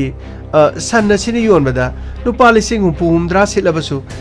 नसनगिसु सेंतोय पाथौरबदी अदुकी मतिक यामनी हाइजरिबा वारौबिबे यादी सनसे हेक्तमक चिंगजरगे हेक्ता पुजरगे लाओ लाओ लाओ लाओ अमुबी लाओ लाओ लाओ लाओ सोमदा लाओने हे लाओने लाओने करीनोने नंबो सोमदा लाउने करीनोने हे संजी सुमोंग हम तौइने हाय बेमा इशोनु पासो लाए अमुक्ता दिंगाई खोने अमुक्ता गाई खो कैदोबगे पुपो पुपो करी तोरगे स्वाइदा मुक तोरमिसिबो करी तोरगे पुपुगे तौबा नपु उपाय लेत्रेने नंगना लूना तौजरिबा सन अमुबी अरांगबिसे नने तो मीना पूरगे हारी करी हाइगदबनो खंगे अदुंगाई सेल खरा पूरगा नपाई बुंगोगा नमाग लायेंगनबगी होनबदा अइना सेल खरा पूरबदो अइ मतम खरादि सिंगमनि कोनददना लोफम अदु योंथोखिबदुदगी लोफम अदु हेक योनखिबदुदि मखोइगी सेनफमसु पीबा ngамखिद्रे फाउ खरगा तमगा अइना थममनि अदुबु ngasiदि सेल अदुनो ख्वांग कोसिलगलबनिना नने सि वारौरेने संसि पूरगे हायरे नंगी नपुना करी तौगदबनो खंद्रेने बुबो पुपु सनसे पुक्रसन हा करी हाइबा पुपु पुक्रसन करी उपायले अखोइनि ngamba matamda सनसे मु हंदोक्लबसु हंदोक्लसि इने सनसे पुबिरो अदुगने इने सनसे मी अतोपद योनबदी योनबीगनो इने अदुगा सनबु चिंजाक ओइना चाबदा मखोइदसु योनबीकिनु इने ऐ सनजे हंदोक्नबो होनजरक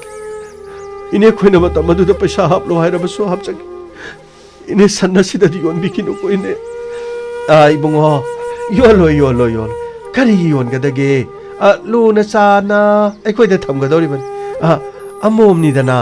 मसा धरा संतोक्तनाने करीनो करीनो अखोइसु संगोम गाइदु खरा चादना हेक गायरगा लोरेदा नखोइदि संगोमसु चारिनिदो अखोइदि संगोमसु चाबा फंगबा नते दैबुंगो इनेनाने संसी योलो फजना थमगनिको कदाई कदाई कदाई अरांगबी अमुबी लावा लावा लावा लावा सनाव मसासिमदी लैजा होरसनु इने सनाव मसासिसु याउख्रसनु इने मपी चटख्रबदी मसासे मबुक थक्त्रबदी याररोय अदुगा इने आई मतम खर लेरगा आई मसासी खर चाउरगा लौबा लाक्सगी अदुदी बुंगो मचिनजाक थाकपगिदी इने मतम अदुदमु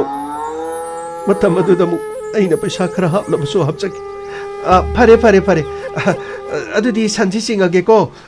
अरे रे रे अरे रे रे इने संदो फुदी फुबिगनो अदुमक थौरीदु पाइरगा पुबियो इने संदो फुदी फुबिगनो होय होय होय होय आइदि काउरुरेने हे फोरोइदा मुबी चलो को मुबी आई नखोइबु सोइदना लौबा लाके को मुबी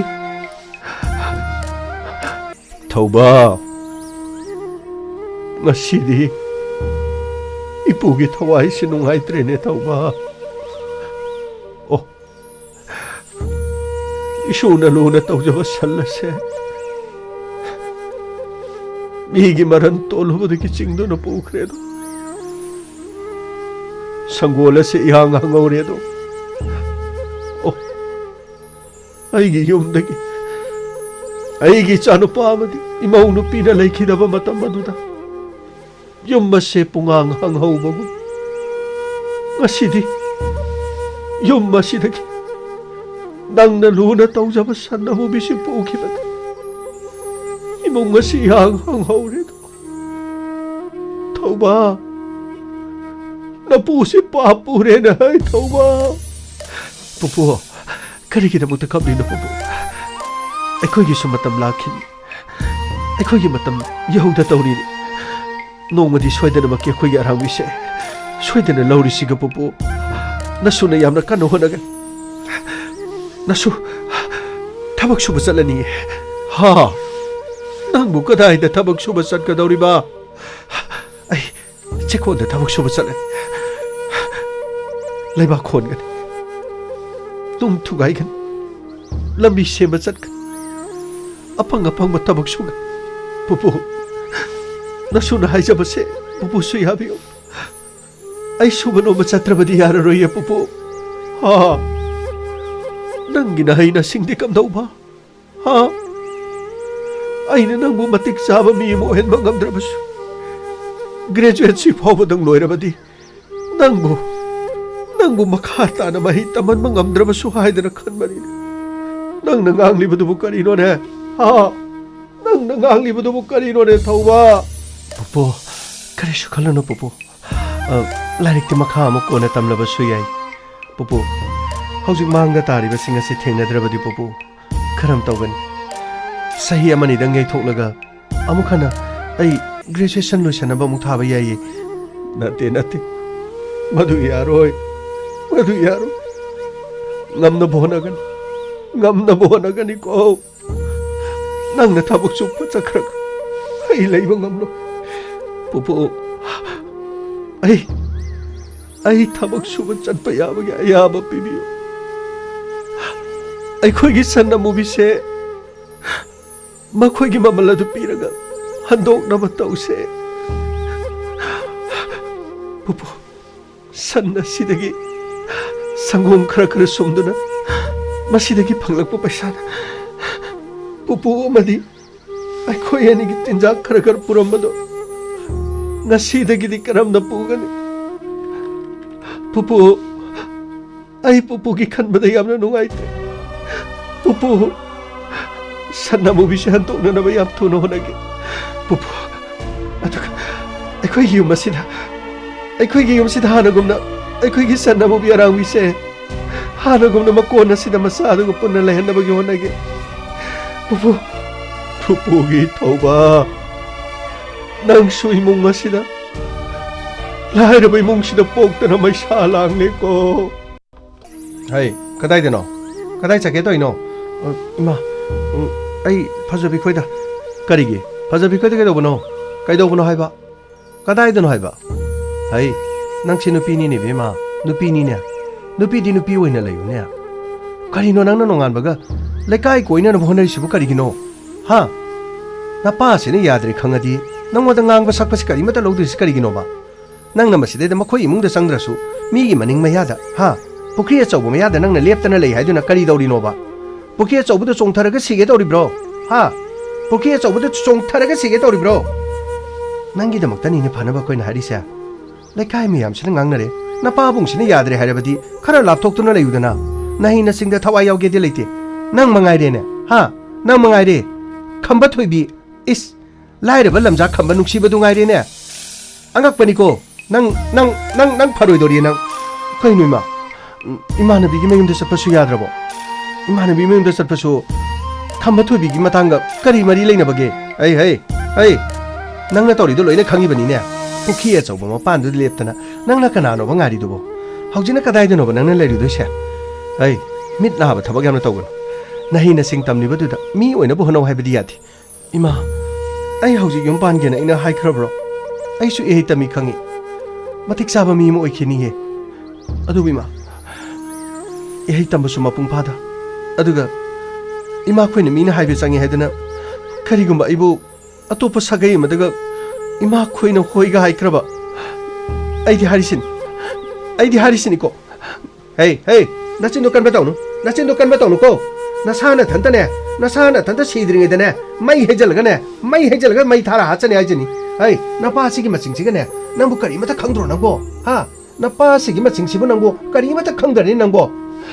अदुरसुमा सिरबसु सिकिन इमा खोइना हातके सो हालो मी अतोपददि ऐ सुंगलो होंबो ngamo तौरि सेउने कयादुनि यंगने इस कयादनोनि माना थवाइ याउरिबसु यंगने नुपि माना नुपाना ता करिनोने ऐबो मपासिना ngangbada loiba tare अस सिगी चिकफल सिदगिदि थोइनोदिनि असिगी मपानसे संजलगा मुगेंके खोइगिने दना ꯁꯟꯗꯨꯕꯨ ꯐꯨꯕꯤ ꯆꯩꯕꯤꯗꯅꯒ ꯇꯧꯔꯤꯖꯥꯠꯂ ꯅꯠꯇ꯭ꯔꯒ ꯌꯣꯟꯊꯣꯛꯈ꯭ꯔꯕ ꯖꯥꯠꯂ ꯎꯗꯦꯅꯦ ꯇꯧꯔꯤꯁꯦ ꯑꯣ ꯁꯤꯗꯩꯗ ꯁꯪꯒꯣꯏꯔ ꯀꯔꯤꯅꯣꯃꯗꯤ ꯂꯩꯔꯦ ꯁꯤꯗꯒꯤ ꯀꯥꯈꯠꯇꯅ ꯁꯟꯗꯨꯕꯨ ꯃꯄꯥꯟꯗꯁꯨ ꯊꯥꯗꯣꯛꯄ ꯎꯗꯦ ꯃꯤ ꯑꯇꯣꯞꯄꯗꯒ ꯌꯣꯟꯊꯣꯛꯈꯤꯗꯅ ꯃꯤꯅ ꯆꯥꯈ꯭ꯔꯕ꯭ꯔꯁꯨ ꯈꯪꯗꯦ ꯑꯩꯕꯨ ꯀꯗꯥꯏꯗ ꯎꯗꯦꯅꯦ ꯑꯣ ꯂꯩꯔꯦ ꯂꯩꯔꯦ ꯑꯃꯨꯕꯤ ꯑꯔꯥꯡꯕꯤ ꯑꯃꯨꯕꯤ ꯑꯔꯥꯡꯕꯤ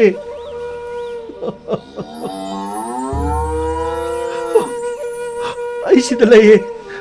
ꯑꯩ ꯁꯤꯗ ꯂꯩꯌꯦ ꯑꯩ ꯁꯤꯗ ꯂꯩꯌꯦ ꯅꯈꯣꯏ ꯂꯩꯗꯤ ꯂꯩꯔꯤꯗꯅꯀꯣ ꯅꯈꯣꯏ ꯌꯣꯟꯗꯤ ꯌꯣꯟꯗ꯭ꯔꯤꯗꯅ ꯑꯩ ꯑꯊꯨꯕ ꯃꯇꯝꯗ ꯅꯈꯣꯏꯕꯨ ꯂꯧꯕ ꯂꯥꯛꯀꯅꯤꯌꯦ ꯅꯈꯣꯏꯕꯨ ꯑꯊꯨꯕ ꯃꯇꯝꯗ ꯂꯧꯕ ꯂꯥꯛꯅꯕ ꯌꯥꯝꯅ ꯀꯟꯅ ꯍꯣꯠꯅꯔꯤ ꯅꯈꯣꯏꯕꯨ ꯎꯗꯕꯗ ꯑꯩ ꯂꯩꯐꯝ ꯈꯪꯗ꯭ꯔꯦ ꯑꯩꯒꯤ ꯂꯥꯏꯔꯕ ꯈꯥꯡꯄꯣꯛ ꯁꯪ ꯑꯗꯨꯗ ꯏꯄꯨꯒ ꯑꯩꯒ ꯅꯈꯣꯏ ꯂꯩꯇꯕꯗ ꯅꯨꯡꯉꯥꯏꯐꯝ ꯈꯪꯗꯗꯅ ꯂꯩꯔꯕꯅꯤ ꯑꯃꯨꯕꯤ ꯑꯃꯨꯕꯤ ꯅꯈꯣꯏ ꯅꯨꯡꯉꯥꯏꯅ ꯂꯩꯌꯨꯀꯣ ꯑꯩ ꯃꯔꯛ ꯃꯔꯛꯇ ꯅꯈꯣꯏꯕꯨ ꯃꯐꯝ ꯑꯁꯤꯗ ꯃꯈꯣꯏꯒꯤ ꯏꯪꯈꯣꯜꯁꯤꯗꯒꯤ ꯐꯥꯎꯒꯠꯂꯒ ꯌꯦꯡꯕ ꯂꯥꯛꯀꯅꯤ ꯑꯩ ꯆꯠꯂꯒꯦ ꯃꯈꯣꯏꯒꯤ ꯏꯅꯦꯈꯣꯏꯗꯨ ꯂꯥꯛꯂꯗꯤꯅꯦ ꯑꯩ ꯑꯃꯨꯛ ꯁꯟ ꯆꯤꯡꯕ ꯂꯥꯛꯑꯦꯅ ꯈꯟꯈꯤꯕ ꯇꯥꯔꯦ ꯑꯩ ꯆꯠꯂꯨꯈꯤꯒꯦꯀꯣ ꯅꯈꯣꯏꯒꯤ ꯅꯃꯥꯅꯆꯥ ꯐꯖꯅ ꯂꯩꯔꯝꯃꯣ ꯑꯩ ꯆꯠꯂꯨꯈꯤꯒꯦꯀꯣ ꯑꯣ ꯆꯠꯂꯨꯈꯤꯒꯦ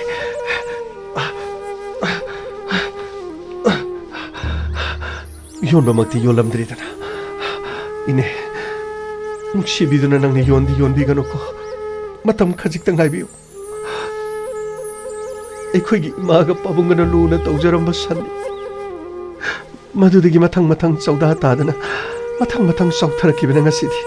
ꯑꯁꯨꯝꯅ ꯂꯥꯛꯈꯤꯕꯅꯤ ꯍꯥꯏꯌꯦ ꯐꯔꯦ ꯌꯥꯝꯅ ꯅꯨꯡꯉꯥꯏꯔꯦ ꯌꯣꯟꯕꯃꯛꯇꯤ ꯌꯣꯜꯂꯝꯗ꯭ꯔꯤꯗꯅ ꯑꯗꯨꯗꯤ ꯑꯩ ꯊꯦꯡꯈ꯭ꯔꯦ ꯌꯨꯝꯗ ꯑꯃꯨꯛ ꯆꯠꯂꯒꯦ ꯑꯩ ꯃꯥꯅ ꯆꯠꯈꯤꯕꯗꯨ ꯂꯝꯕꯤ ꯑꯁꯤꯗꯅꯤ ꯍꯥꯏꯗꯥꯏꯅꯦ ꯅꯣꯏꯕꯨ ꯅꯃꯤꯠ ꯅꯅꯥꯁꯤꯡꯅ ꯂꯩꯌꯨꯅꯦ ꯍꯩ ꯂꯥꯛꯄ꯭ꯔꯥ ꯌꯦꯡꯉꯨꯅꯦ ꯑꯣꯖꯥ ꯏꯕꯨꯡꯉꯣ ꯍꯧꯖꯤꯛ ꯐꯥꯎꯕꯗꯤ ꯂꯥꯛꯇ꯭ꯔꯤ ꯆꯠꯄꯗꯤ ꯂꯝꯕꯤꯁꯤ ꯐꯥꯎꯔ ꯆꯠꯈ꯭ꯔꯤꯅꯤ ꯑꯩ ꯁꯣꯏꯗꯅ ꯈꯪꯉꯤ ꯃꯥꯅ ꯂꯝꯕꯤ ꯑꯁꯤꯗ ꯆꯠꯀꯗꯕ ꯃꯔꯝ ꯅꯪꯗꯤ ꯃꯇꯧ ꯀꯔꯝꯅ ꯈꯪꯉꯤꯕ ꯃꯤꯅꯥꯏ ꯃꯆꯥ ꯅꯪꯗꯤ ꯃꯇꯧ ꯀꯔꯝꯅ ꯈꯪꯉꯤꯅꯣꯅꯦ ꯅꯪꯅ ꯇꯧꯊꯣꯔꯛꯄ ꯉꯥꯡꯊꯣꯔꯛꯄꯁꯤꯃ ꯃꯖꯥ ꯏꯕꯨꯡꯉꯣ ꯅꯅꯥꯏꯅ ꯈꯪꯕꯗꯤ ꯑꯇꯩ ꯅꯠꯇꯦꯗ ꯏꯅꯦ ꯇꯣꯝꯕꯤꯅ ꯄꯩꯁꯥ ꯊꯧꯕꯒꯤ ꯃꯇꯥꯡ ꯑꯗꯨꯗ ꯃꯈꯣꯏꯒꯤ ꯏꯃꯨꯡꯗꯒꯤ ꯁꯟ ꯆꯤꯡꯉꯒ ꯆꯠꯈꯤ ꯍꯥꯏꯕꯁꯤ ꯂꯩꯀꯥꯏꯅ ꯋꯥ ꯉꯥꯡꯅꯔꯤꯕꯅꯤ ꯁꯟ ꯆꯤꯡꯗꯨꯅ ꯆꯠꯈꯤꯕꯗ ꯃꯄꯨꯒ ꯃꯁꯨꯒꯅ ꯃꯃꯤꯠꯇꯒꯤ ꯃꯄꯤ ꯇꯥꯕ ꯃꯈꯩ ꯀꯞꯇꯅ ꯂꯩꯀꯥꯏ ꯀꯨꯝꯍꯩ ꯑꯣꯏꯈꯤꯕꯅꯤꯗ ꯃꯖꯥ ꯏꯕꯨꯡꯉꯣ ꯑꯗꯨꯕꯨꯗꯤ ꯏꯅꯦ ꯇꯣꯝꯕꯤꯗꯣ ꯑꯩꯈꯣꯏꯒꯤ ꯄꯥꯕꯨꯡꯅ ꯁꯦꯜ ꯑꯗꯨ ꯅꯝꯗꯨꯅ ꯊꯧ ꯄꯤꯌꯨ ꯍꯥꯏꯕ ꯌꯥꯗ꯭ꯔꯒ ꯁꯟ ꯑꯗꯨ ꯆꯤꯡꯉꯨ ꯍꯥꯏꯗꯅ ꯑꯩꯈꯣꯏꯒꯤ ꯄꯥꯕꯨꯡꯅ ꯍꯥꯏꯈꯤꯕꯗꯣ ꯑꯩ ꯑꯌꯨꯛꯇ ꯇꯥꯍꯧꯏ ꯃꯗꯨꯒꯤ ꯃꯊꯧ ꯇꯧꯔꯛꯄꯅꯤꯗꯅ ꯏꯅꯦ ꯇꯣꯝꯕꯤꯗꯨꯁꯨ ꯄꯪꯅꯣꯞ ꯅꯣꯞꯇꯕꯅꯤ ꯑꯩꯒꯤ ꯁꯥꯒꯩꯒꯤ ꯏꯅꯦꯅꯤ ꯍꯥꯏꯕꯗ ꯑꯗꯨꯃꯛ ꯂꯦꯝꯖꯅꯤꯡꯉꯥꯏ ꯑꯣꯏꯔꯕ ꯍꯣꯏ ꯌꯦꯡꯉꯨ ꯂꯝꯕꯤ ꯑꯁꯤꯗ ꯀꯗꯥꯏ ꯃꯄꯥꯗ ꯌꯧꯔꯛꯏ ꯃꯥꯅꯅꯦ ꯅꯈꯣꯏ ꯃꯔꯤ ꯃꯉꯥ ꯑꯁꯤꯕꯨ ꯃꯥꯅ ꯑꯃꯨꯛ ꯂꯥꯛꯆꯒꯗꯧꯔꯤꯕ꯭ꯔꯅꯦ ꯑꯩꯗꯤ ꯁꯌꯦꯡ ꯅꯥꯀꯟꯁꯤ ꯂꯦꯡꯕ ꯌꯥꯗ꯭ꯔꯦ ꯐꯥꯏꯒꯟ ꯑꯁꯤꯁꯨ ꯁꯨꯞꯆꯜꯂꯒ ꯃꯥꯅ ꯀꯥꯎꯈꯤꯕꯒꯤ ꯈꯣꯡꯐꯝ ꯃꯌꯥꯝꯒꯤ ꯗꯥꯛꯐꯝ ꯑꯁꯤ ꯅꯃꯤꯠꯇꯨ ꯎꯔꯦꯗꯅ ꯅꯃꯤꯠꯇꯨ ꯎꯗ꯭ꯔꯣ ꯃꯖꯥ ꯏꯕꯨꯡꯉꯣ ꯑꯩꯒꯤꯁꯨ ꯌꯥꯃꯥꯡ ꯑꯁꯤ ꯁꯤ ꯁ꯭ꯋꯥꯏꯁꯤꯗꯗꯤ ꯃꯥꯅ ꯀꯤꯟꯅ ꯊꯤꯟꯖꯜꯂꯛꯈꯤꯕꯅꯤ ꯃꯖꯥ ꯏꯕꯨꯡꯉꯣꯅ ꯈꯔ ꯐꯨꯕꯒꯤꯒ ꯃꯥꯅ ꯅꯍꯥꯟ ꯐꯨꯔꯝꯕꯗꯨꯒ ꯑꯅꯤꯃꯛ ꯄꯥꯔꯒ ꯅꯅꯥꯏꯒꯤꯗꯤ ꯌꯥ ꯄꯨꯝꯅꯃꯛ ꯅꯣꯝꯗꯕ ꯑꯃꯠꯇꯕꯨ ꯂꯩꯇ꯭ꯔꯦꯗ ꯅꯪꯗꯤ ꯌꯥꯎꯔꯣ ꯅꯪ ꯑꯩꯒꯗꯤ ꯂꯥꯞꯅ ꯀꯨꯝꯍꯩ ꯌꯦꯡꯗꯨꯅ ꯂꯩꯁꯤ मफम असिदा लेरिबसिंग असि निंगथीजना सेनारब्रा मसाई बुंगो पाइरिबसिंग सि हॉकी स्टिक गाक्तन मखोय तरुक तरेना कंधरकपददि मागी मखुट अनि अहुमदुनदि करी तौरोनी ngasiदी सोइद्रबनी खम्बा नोंबानगी खुत्ता ताबाइदो करी आइबु नोंबालो मसाई बुंगो वारीगी वानी अस आइगिसे सजेशन फेल ओरेने तौरिसे अस सुम वारीगी वानी वाहीदुदा करी काइबु याउखरके नंगना इबु नोंबानगा चंगनमनबा याब्रा नंगना इबु नोंबानगा चंगनमनरगा नंगना सौरा ओरिब्रो कदाइदिगिने तो मसाई बुंगो सौरागी वाफम नचदि हौजिक ओरिबा सिचुएशन जिदा सजेशन खितक बिजबनी ए करी सजेशन नंगी सजेशन दो मुखारे चे खंग्रो यंगो लंबी एसिदा महाक लाक्प्राइदो मुन्नी यंग अदुगा नियकलिबा मीसिंग असिना मथौ निंगथिना पांथोलो यंगो यानी खितंग ममसलकपगा माना लाकपगा चाप हेक चानरनी अदुदगिदि मथौदो दुम पांथोकपा हाइबदो मसाना दुम तारनी करिसु वानिंगाइ लेते मजाइबुगो अदुदि मजाइबुगो अखोय स्वाइदा खितंग लापतकना लैबा ताबने येंगबा तारे मानै खोइबु थेतखिबा ngasiदी ai खुनियक सिंसिनामो माबु थेतपा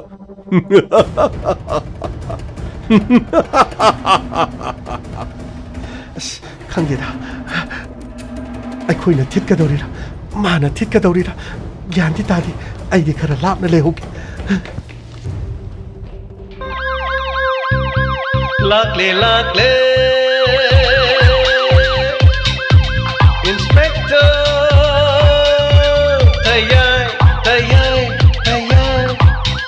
Lakle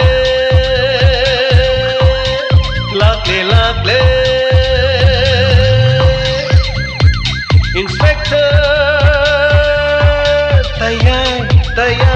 Tayai Uthanaba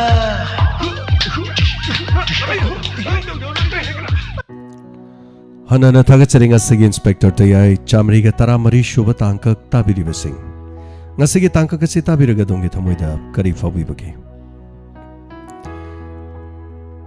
loina ngasigi birthday taribasing da yafa mangol piminasi takhel changbam sunila devi daughter of takhel changbam surchandra and premibala moirang kampu kewa bazar many happy returns of the day konsam korongan ba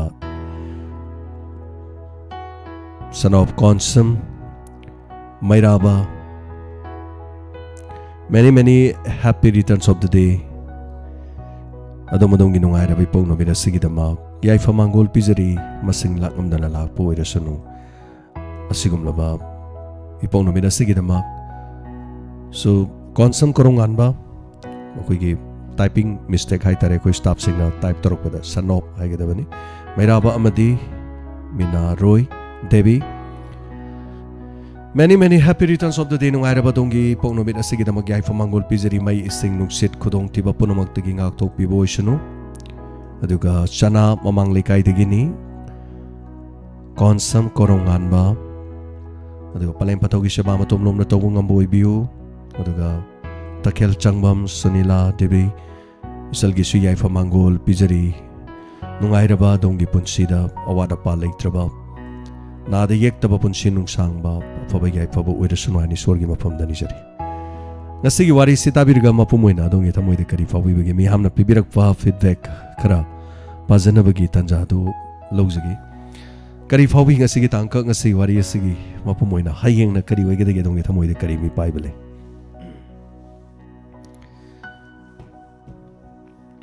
akoi jam sanatombi happy birthday to all tapire deni nauribam thagachari sunil sograkpam sarwari se amna nungai na tapire thagachari sangko ilangbam sendoi chaba mi se minung siam tiau daba jane na tapire mitigi pitaba kanghode laidaba midi na tapire so thagachari sarsu kablongani na tapire sangko ilangba madam thagachari wari sigi mapumoiba wari sigi haitare sidaita thai natrajo haitare सन की मतंग से हम नुक्सीबने है तारे अदुगा सन की तांकक सन समाइना चिंगना चक्कीबगी मतंग है तारे सो मसे आइगी पुंसी द थोकी वसिंग वारी ने सो आइगी पुंसी की तांकक अमदगी वारी अमदगी लोग थोक चरकपने है तारे कईदोंगै द मुतलरोइदोबा हक तुना लेख्रब वारी मने है तारे सो आइगी पुंसी द सेंग थोकी अइना क्लास 10 कारक मतमदा थोकी अदुगा सन लोइरमे है तारे कोइगिसु अदुगा हाइरिबा तांकक अदुदगी पुंसीदे कोइगी मुंगदा मोना सन लोइखिद्रे अदुगा संदो मुटख्रे है तारे संदो अमोबी मचुनी अदुगा खितंग अरांगबा यावी अदुगा संदो अइना क्लास 10 कारकपा कांदा चिंगगा चटखिबने है तारे अइगी पुंसीदा अइगी फैमिलीदा थोकिबा थौदों अदुदा सुम लैबदुदा वारीदुदा है तारे वारी मतंगसिदा हापखिबने है तारे अदु इप करी फाउबिरमगदगे दु मयामगे वखलदा है तारे अदुगा सन येंगबा चटपदो अइ चटखि है तारे संदु लैरी जालाना so many times अइ चही अमगमुकी चांग सन येंगबा चलमे अदो संदु दुम हंदोकपा ngमगिद्रे है तारे अदुम नुंगाइखिदे पुंसीदको थगचरी वाफमसिमा इना फोंदोकचरीसे मयाम वरोबिरो मरमदी सो अइगी पुंसीदा थोखिबा तांकक अमनि है तारे अदुगा वारीसिदा यामना नुक्सिबा तंजा अमदि यामना चानाबदगी है तारे चप चाना वारीसिदा हापखिबनि यस अइगी इपुगा नते अइगी फैमिलीगनि थोखिबा खितंग वारीदु खेनरसु है तारे मसिनी तोंगा तोंगा मियोबगी पुंसीसिंगदा थोई वारीसे अदुना so thank you so much madam सांकु वारीदा अदुमाइना तौरदि पुंसीदा क्रम तौरंगनि अदु खनबियो अदुगा अइदि मदुगी फीलिंग्स है तारे अइ सादा फाउजख्रबनि so thank you so much थोक्तबो यु मयामगी पुंसीदा अदुगा तोपा मतोन मसिगी वारीसे यामना नुंगसी थौबदि यामना नुंगाइते मागी सन पोखिबदो very sorry I ming sisu direct panjare hai tare namnam tombi the real name they say it's a real name so thank you so much aduga Amarjit Sanasam yamna nungai kre nata happy birthday to all Sunil Sograkpam wari se yamna nungai thagachari Sunil Bikramjit Suraisam wari yamna fazai adubu sumaini yamna lairbi wari se tabada thamoida wahalli nata pi Bikramjit China di adumak phangdrabasu China si koi khar phangba dum pai hai tare punsida punsigi mamal punsigi magul bu lepna nabagi damak hai tare madumang no oiramasu yai punsida singnaba amadi punsida mai pakna nabagi lambi hai tare aduga China yamna phanglaba midi China na masing khangdabadagi mai paknabagi machak am oire China phangdaba midi awaba masak khangdabasu dum yaudaba nati imong manungda watta padan leirakpana ai awaba khangdabadagi migi minungsi khangkidabasu yai adubu wabadagi waba kaya thengnarakpadi awaba kaya bu hainaraktana awabadagi lanthokiba kaya su yaudaba nati haitare so thank you so much mayamgi wakhalona karamna leiriba aigi wakhaloni maduni haitare Bikramjit Suraisam thank you so much Ranjita Kaisam thank you so much wari amna nungsi tabagi pen manai di haninga leitana thagachari sarbuna tapirakpa thagachari Aviras Kumari pai leitraba mapu masugi wajaba kana su bide tapirakpa leitabagi puruba leitabagi piba ngamdaba haibase awabani adubu mingondagi puruba haibase su migi pidradi mina laukiba tabani adubu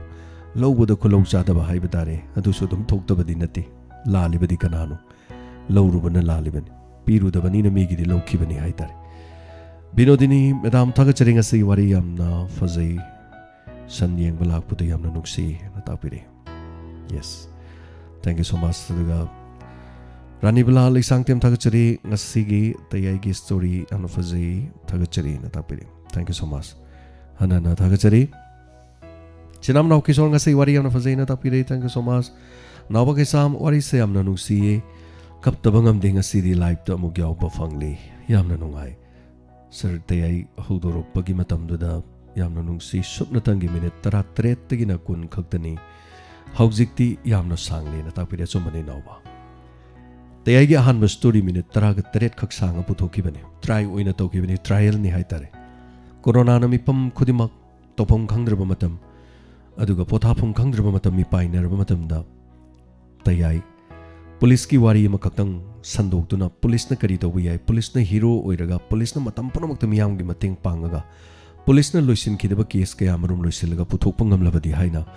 aigi wakhalda manglana makhak laksaki lakkiba manglana dumang phaunaki miyamna support tawki ngasidi chamriga taramari tangkak asi sure sahi amaga khare henjare so thank you so much miyam punamana mapung phanbi bani haibazare sanjarbam tombisana wari se asuki matik nungsi tapiri thank you so much Praneshwari Kundrapong Sigi Tangkak Yamna Nungaizai, Natapir many happy returns of the day, Natapir Pukrambam Juktimala, Tobugi Tawaisi Mangan Biganuko, Natapiri, Tagachari Pukrambam Juktimala, Karigama Tobanesi Bataragadi, Pantogi Punchikari Hogani, Mapugi Punchikari Hogani. Lambi the Mahaki Punchibo Lucian and Nabagida Maxim Saduna, Mio Kamarum, no hockey stick by the lake.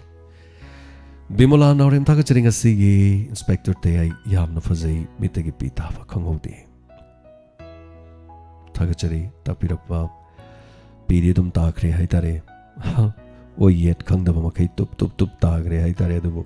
Mayamna Sukapi and Tapirapa, Haitare. So thank you so much, Bigiranis, Sogol Sem. What do you have Fazena Tapirapa, Deni Nauribam?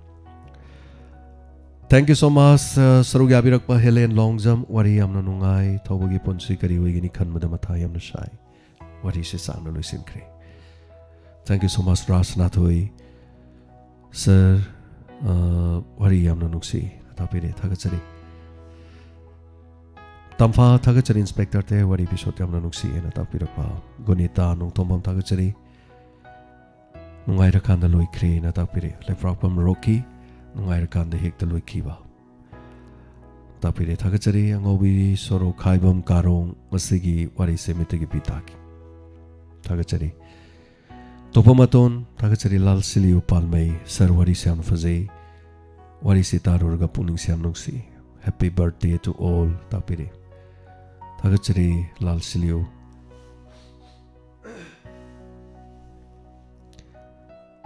Santi Pukrambam Tagachari, what is the life Amugauzere, what is Yamnungai, Natapire, Tagachari Comti Sanatom Bibim Chalaimaten Tangasi, Pisotania Latenanungai, Tauba Madipantoigi, Maraibak Yamna Pazay, Natapi Maraibu Pazay, I see Kamaitino Tagachari Bimala Pibam Sir, what is Yanfazay, Sir James, Na Lady Mackay Inspector, the Isuluhin Biganuko, Natapiri. Bimala wari di lurik kadama mali, wari sagat payam na wai. Wari lirik tridi matayam saya itare. Deni nauribam tagachari. Asa pongsubam happy birthday. Dena kwarakpam wari sinungsi. Tapirakpa tagachari. Binota Khetri, ta James wari si yamna fazay.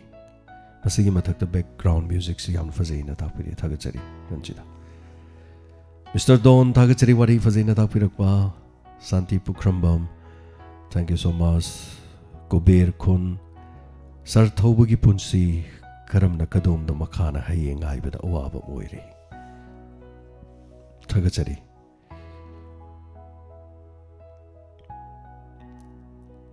Ingosa Nepram Haying Ibeda Wadori Tapiri Waikomanita Sarangasi Wari Se Music Sigayam Nachani San Pukibi Matangdo Pi Tarak Pukangode na Tapiri Tagachari Wakom Anida Punsida Nungai Kidaba Mikopama Hiragadi Haidari. So Nungai Taba Mayam Tui Talk with the Nungai Tabadagi Nungai Taba Hiragadi. I give Punsida real Haitarico. Fazana Toki Batodoni.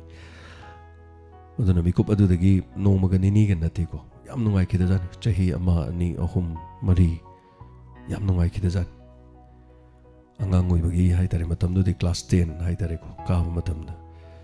The Krasu Pakang Machaga so Wero Pamatam Haitari. Ado Yam Nungai Kidi, Adugi Tanka Kududigi Horaga Haitari, Amogana.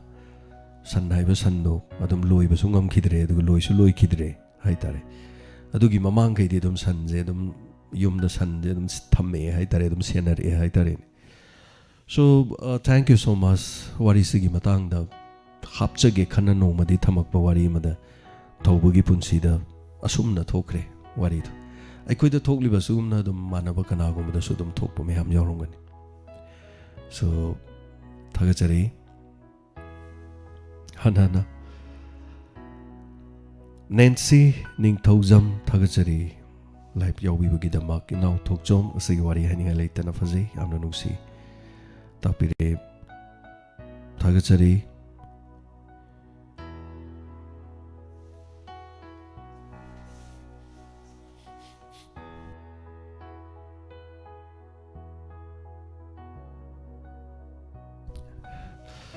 Inaw Thokchom kari injang sabirake hange ngasi soidon iron majari soidon je pibiram bane khoi gi listener mayam khoi gi diamond gi donors group ki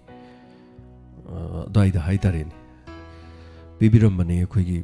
listener sing pubiram ba soidon ni do soidon je khoi saida di am phang de Bishnupur da di soidon am phang e haitare Bishnupur da adu soidon Chai soidon iron ba haitare thank you so much injang hang birak pa do gi konsum bemola daga bem chalai maten tha Thagachari PPP Manipur song lover ngasi wari se fazai puning nung si thank you tabire so thank you so much Danny thank you so much Okram Tombi wari se targa aigi nungsi ba sanama leirame ningsingle yamna nungsi pi ta ke ba kangode takpire Thagachari Okram Tombi punsida sasan nungsi ba haitare ko Animal lover Sasan adagi sumai to basi am nungsi jai haitare Sasan uchek waya mayam punamakse am nungsi jai Thank you so much Sanana Thagachari ngasigi adugi Yumnam Brothers blog happy birthday natakpirak pa Thagachari Romesh Laisram Sir James ngarang dagi chat thabi rakhiba tangkak asida pibiriba background music asugi matik fajagre basigi matungina Sanana mention birakliba ona takpire Thagachari Romesh khara hongdong jin tawjaba aduga mayamna takpirak pa haitare Thagachari Daina Khorakpam Nancy Tokpamaton Thagachari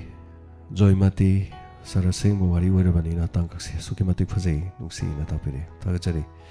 thank you so much Ranjita thank you so much Abotomba Sando Sendoida Lui Kari Haino Lui Kino Dum wari oina dum lehla se haitare so thank you so much Irom Binoy sir James T Huigi wari masu leidai ne takpire yes sir Irom Binoy aigi so Huigi wari ma lei so matam adudagi haitare ai hui chade ai kaidongai da haitare hui chade hojik su hui chajade hui yamlun tawje haitare so thank you so much Huigi wari su lei makhan ni punchi da tholi ba taw wa thok sing si adom gi su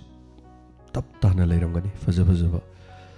mi pung khodi mak ki wari khodi mak loina leidano Khomanthem Rajen Thagachari sar nga sagi episode sugi matik nungai jai sar gi wakhalona ngapani nongma gi tapire thank you so much me am pothana na ba hona jabani haijabadare so thank you so much life rakpam Rocky Sendoi Saba Singi Thamoi manin Rocky mingon da sauro ba yaba nate mi gi maral lawrur ga pidrati dum toruk patabani lalibadi laitaba lairaban aduna mingon da sauro ba yaba nate haitar so thank you so much Nancy Nithojam amuka na Thagachari Binda Yums Thagachari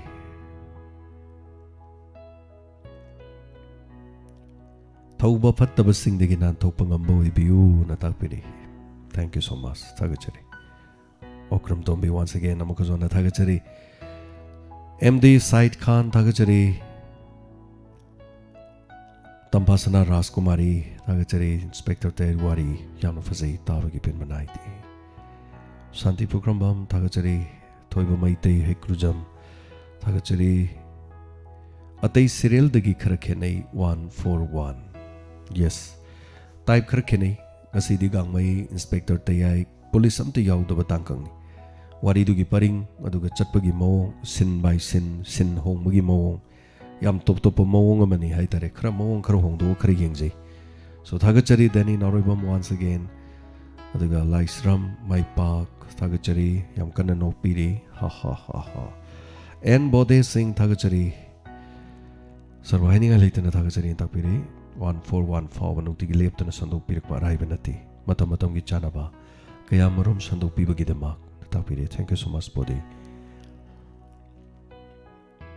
Lalsilio Palmai Tagazari Sir Ngrang Supanto Yamadi Tobagi Kanbada Yam Waza King as Hisu. What in Yam can be serious Yam Uibiruno.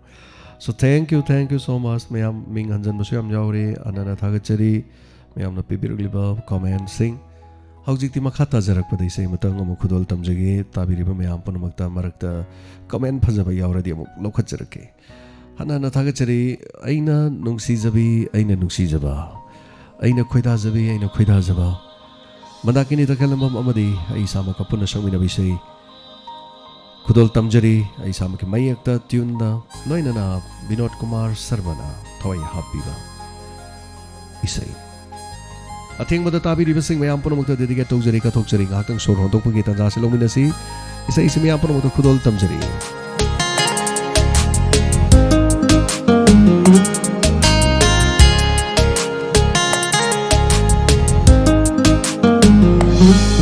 Aina nungsi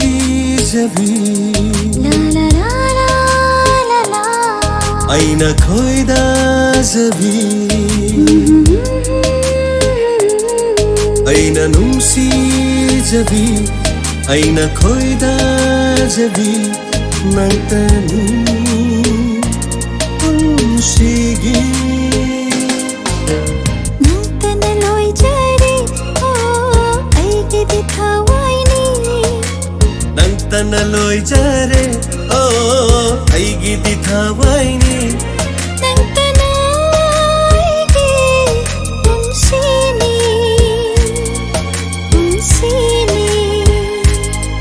Aina nungsi jabi Aina koida jabi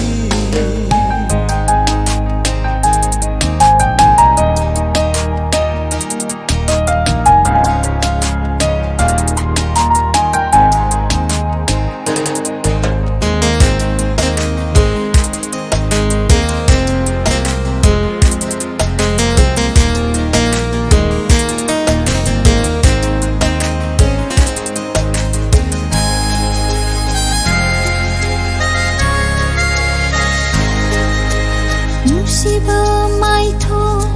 ying la ga azaba heli asum Musiba satam ying la ga azaba heli asum Nangu nushirubai oira male Nangu yenindu natalaire Nangu nushirubai oira male Nangu yenindu natalaire Nantana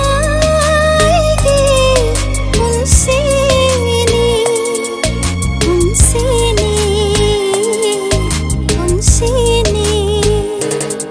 Aina nungsi jabi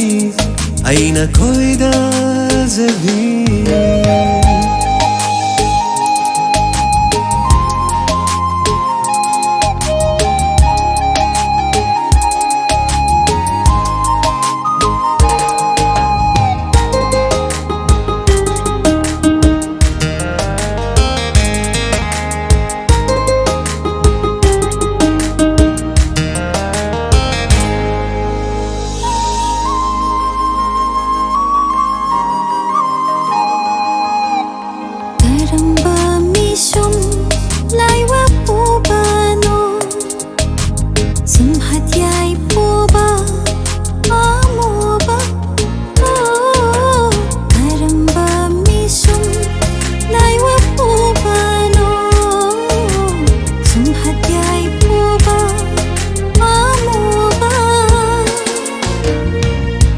Nabi nangi maito Wai rau nabi nangi misna Wai da nabi nangi maito Wai rau nabi nangi misna Nangi wahida ngaurabini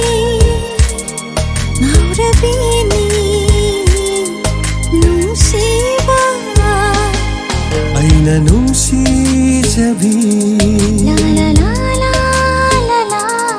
ꯑꯩꯅ ꯈꯣꯏꯗꯥꯖꯕꯤ La la la la la la ꯑꯩꯅ ꯅꯨꯡꯁꯤꯖꯕꯤ ꯑꯩꯅ ꯅꯨꯡꯁꯤꯖꯕꯤ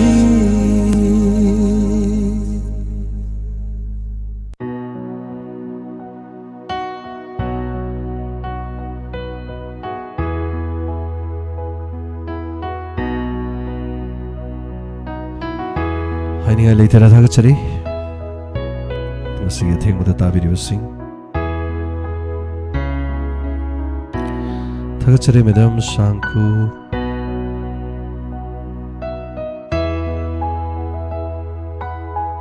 ꯊꯥꯒꯠꯄꯤꯔꯕꯅꯤꯅ ꯍꯔꯥꯎꯖꯔꯦ ꯍꯥꯏꯇꯥꯔꯦꯅꯦ ꯑꯗꯨꯕꯨ ꯆꯞ ꯃꯥꯟꯅꯩ ꯀꯩꯁꯨ ꯀꯥꯏꯕ ꯀꯩꯁꯨ ꯍꯦꯟꯕ ꯂꯩꯇꯦ ꯃꯦꯗꯥꯝ ꯁꯥꯡꯈꯨ ꯀꯅꯥꯅ ꯀꯅꯥꯗꯒꯤ ꯍꯦꯜꯂꯨꯅꯤ ꯃꯤ ꯑꯃꯅ ꯃꯤ ꯑꯃꯒꯤ ꯄꯨꯟꯁꯤꯗ ꯍꯥꯏꯇꯥꯔꯦ ꯃꯥꯒꯤ ꯃꯥꯒꯤ ꯁꯕꯝꯗꯨꯒꯤ ꯋꯥꯅꯤ ꯄꯣꯛꯂꯨꯕ ꯃꯐꯝ ꯑꯗꯨꯒꯤ ꯋꯥꯔꯤꯅꯤ ꯍꯥꯏꯇꯥꯔꯦ ꯌꯥꯝꯅ ꯊꯤꯅ ꯋꯥꯕ ꯀꯌꯥꯝꯗꯒꯤ ꯇꯥꯕꯗ ꯑꯗꯨꯝ ꯍꯥꯏꯇꯥꯔꯦ ꯋꯥꯕ ꯑꯗꯨꯝ ꯃꯌꯥꯝ ꯊꯦꯡꯅꯔꯝꯒꯅꯤ ꯑꯩꯅ ꯃꯍꯦꯜꯂꯦ ꯆꯠꯂꯒ ꯑꯩꯉꯣꯟꯗ ꯍꯦꯟꯕ ꯊꯦꯡꯅꯩ ꯑꯩꯅ ꯃꯋꯥꯔꯦ ꯀꯟꯅ ꯆꯠꯂꯒ ꯑꯩꯉꯣꯟꯗꯒꯤ ꯍꯦꯟꯅ ꯑꯋꯥꯕ ꯊꯦꯡꯅꯩ ꯍꯥꯏꯅꯕꯗꯨꯅꯤ ꯇꯥꯏꯕꯪ ꯃꯤꯑꯣꯏꯕꯒꯤ ꯄꯨꯟꯁꯤ ꯍꯥꯏꯇꯥꯔꯦ ꯊꯥꯒꯠꯆꯔꯤ ꯊꯦꯡꯛ ꯌꯨ ꯁꯣ ꯃꯆ ꯑꯗꯨꯒ ꯃꯌꯥꯝ ꯀꯃꯦꯟ ꯌꯥꯝꯅ ꯄꯤꯕꯤꯔꯦ ꯊꯦꯡꯛ ꯌꯨ ꯀꯩꯁꯥꯝ ꯁꯣꯕꯤꯇꯥ ꯃꯤꯡ ꯍꯟꯖꯤꯟꯕꯁꯨ ꯌꯥꯝꯅ ꯀꯥꯜꯂꯒ ꯆꯠꯄꯁꯨ ꯌꯥꯎꯔꯦ ꯌꯥꯝꯅ ꯆꯨꯝꯃꯤ ꯇꯥꯛꯄꯤꯔꯦ ꯊꯥꯒꯠꯆꯔꯤ ꯀꯩꯁꯥꯝ ꯁꯣꯕꯤꯇꯥ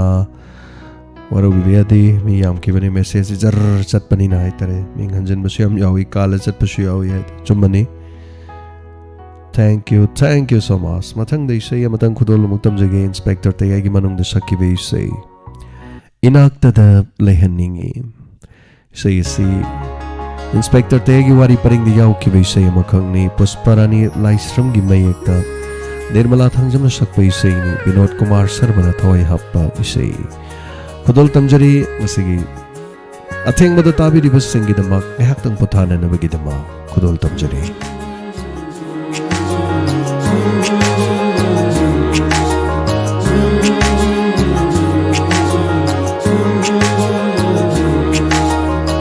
Inaktada layhanningi nungsiba nangbo Imit pinayeng janingi nungsiba saktam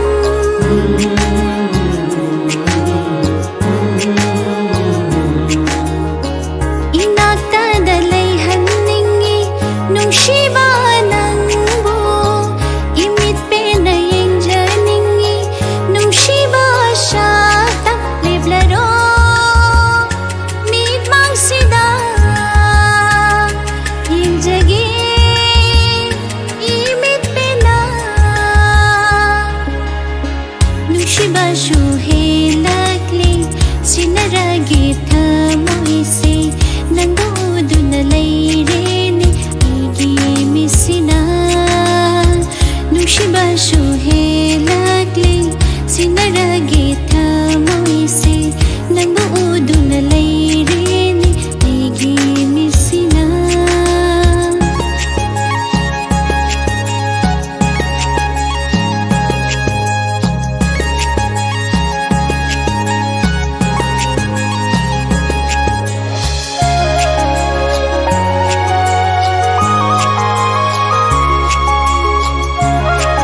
थागतचरी हनाना मसिगी थोरमसिगी मखा सथजरपदा मयामगी दमाक अरोइबोइना इसै मतंग खुदुल तमजगे नुंगसिजै नंगबु थमोइ सेंगना असुमना सैहौबैसै अतै लेमौरिबैसैना हायेंग अमुक खोंजगे खुदुल तमजरी ऐ सामकी खोंजलदा अमदि मायेक्ता नुंगसिजै नंगबु थमोइ सेंगना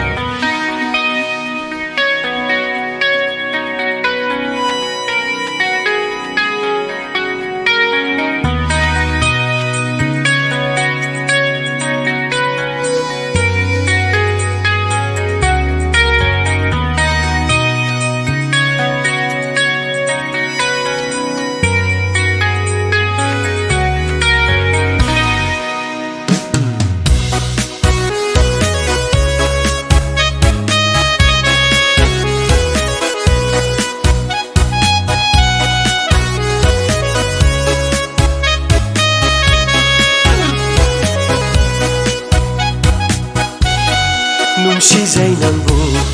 ꯊꯃꯣꯏ ꯁꯦꯡꯅ ꯑꯍꯥꯟꯕ ꯊꯦꯡꯅꯕ ꯃꯤꯀꯨꯞꯇꯨꯗꯒꯤ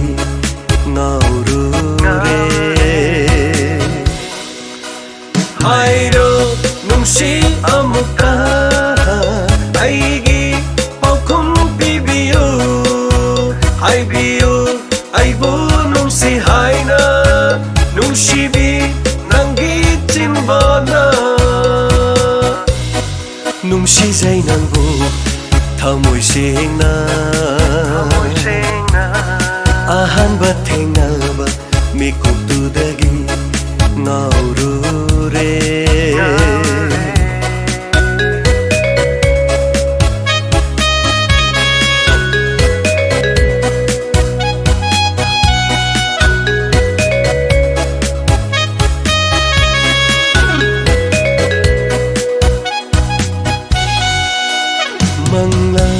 ताइबंग अनिदा नंगबु उदुना तलैरे मंगला ताइबंग अनिदा नंगबु उदुना तलैरे अइगी इनाक्ता लेपिरो नंगना पुंसिगी ओइना अइगी इनाक्ता लेपिरो ꯅꯨꯡꯁꯤꯒꯤ ꯑꯣꯏꯅ ꯅꯨꯡꯁꯤꯖꯩ ꯅꯪꯕꯨ ꯊꯃꯣꯏ ꯁꯦꯡꯅ ꯑꯍꯥꯟꯕ ꯊꯦꯡꯅꯕ ꯃꯤꯀꯨꯞꯇꯨꯗꯒꯤ ꯉꯥꯎꯔꯨꯔꯦ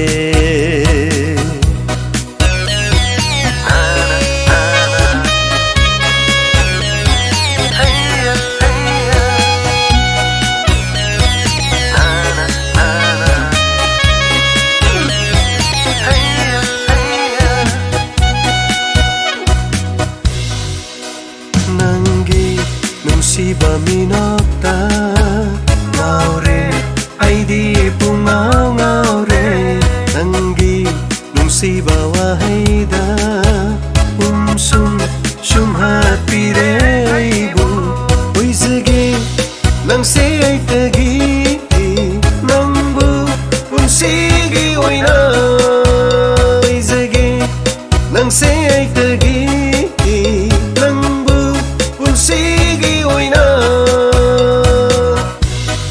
ꯅꯨꯡꯁꯤꯖꯩ ꯅꯪꯕꯨ ꯊꯃꯣꯏ ꯁꯦꯡꯅ ꯑꯍꯥꯟꯕ ꯊꯦꯡꯅꯕ ꯃꯤꯀꯨꯞꯇꯨꯗꯒꯤ ꯉꯥꯎꯔꯨꯔꯦ ꯍꯥꯏꯔꯣ ꯅꯨꯡꯁꯤ ꯑꯃꯨꯛꯇ ꯑꯩꯒꯤ ꯄꯥꯎꯈꯨꯝ ꯄꯤꯕꯤꯌꯨ ꯍꯥꯏꯕꯤꯌꯨ ꯑꯩꯕꯨ ꯅꯨꯡꯁꯤ ꯍꯥꯏꯅ ꯅꯨꯡꯁꯤꯕꯤ ꯅꯪꯒꯤ ꯆꯤꯟꯕꯥꯅ ꯅꯨꯡꯁꯤꯖꯩ ꯅꯪꯕꯨ ꯊꯃꯣꯏ ꯁꯦꯡꯅ ꯑꯍꯥꯟꯕ ꯊꯦꯡꯅꯕ ꯃꯤꯀꯨꯞꯇꯨꯗꯒꯤ ꯉꯥꯎꯔꯨꯔꯦ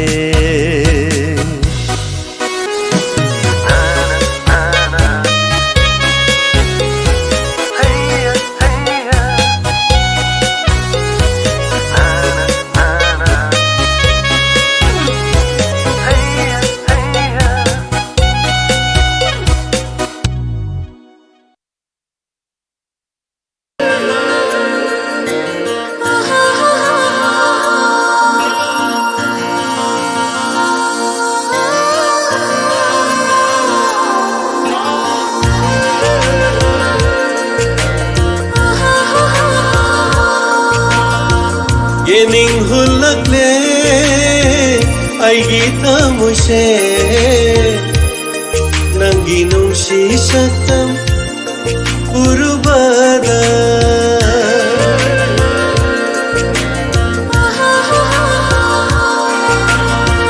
yening hulakle aigi thamose nangi nungsi saktam urubada tapthaba ngamlaktare aigi pukningse athaba ngamlaktare aigi wakhalse nangi saktamna yakai hallare nangi saktamna yakai hallare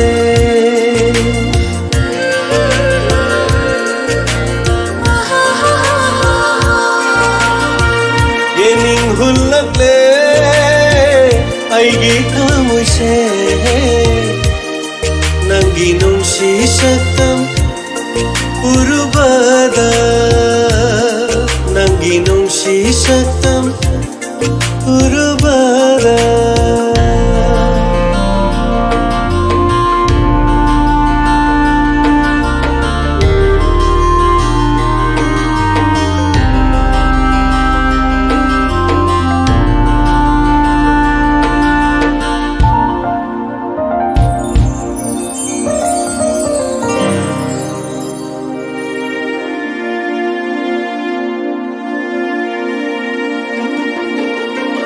ꯈꯪꯉꯝꯗꯕ ꯅꯨꯡꯁꯤꯕ ꯈꯪꯍꯜꯂꯦ ꯅꯪꯅ ꯎꯔꯨꯕ ꯌꯦꯡꯂꯨꯕꯗ ꯅꯪꯒꯤ ꯁꯨꯝꯍꯠꯄ ꯁꯛꯇꯝ ꯑꯩꯒꯤ ꯇꯥꯑꯣꯏꯅꯤꯡꯕꯅ ꯄꯥꯝꯕꯟꯕꯁꯨ ꯍꯩꯔꯛꯂꯦ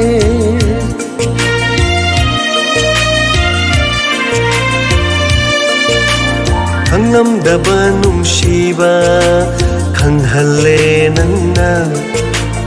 uruba yenglubada nangi shumhat pasaktam aigi taoiningbana amban basu hairakle mikup amatashu kauba ngamdare mikup amatashu kauba ngamdare nangbu nangbu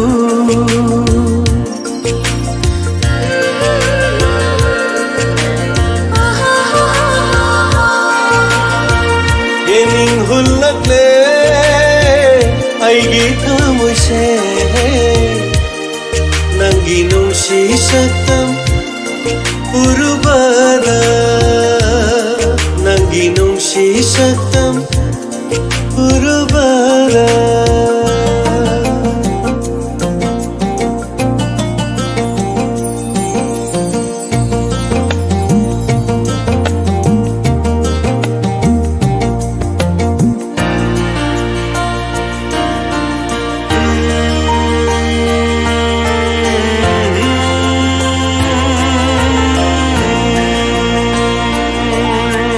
Inglaba malang syahuna umnakpada Nung si irikna jothalle aigi hakchang se Nangiyathang amabu pangnaba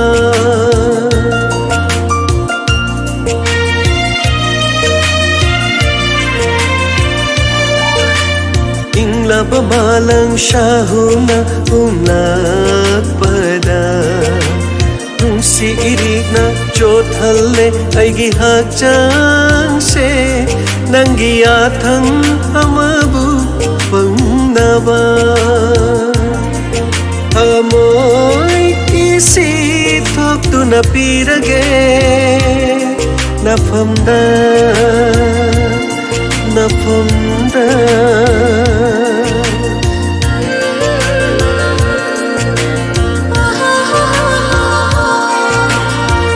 yening hulakle aigi thamose nangi nungsi saktam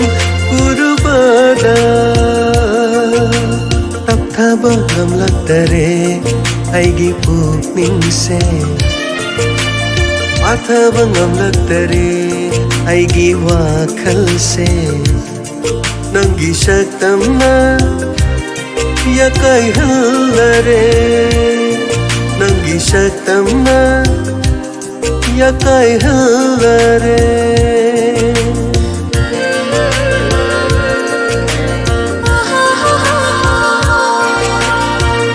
예닝 훌락래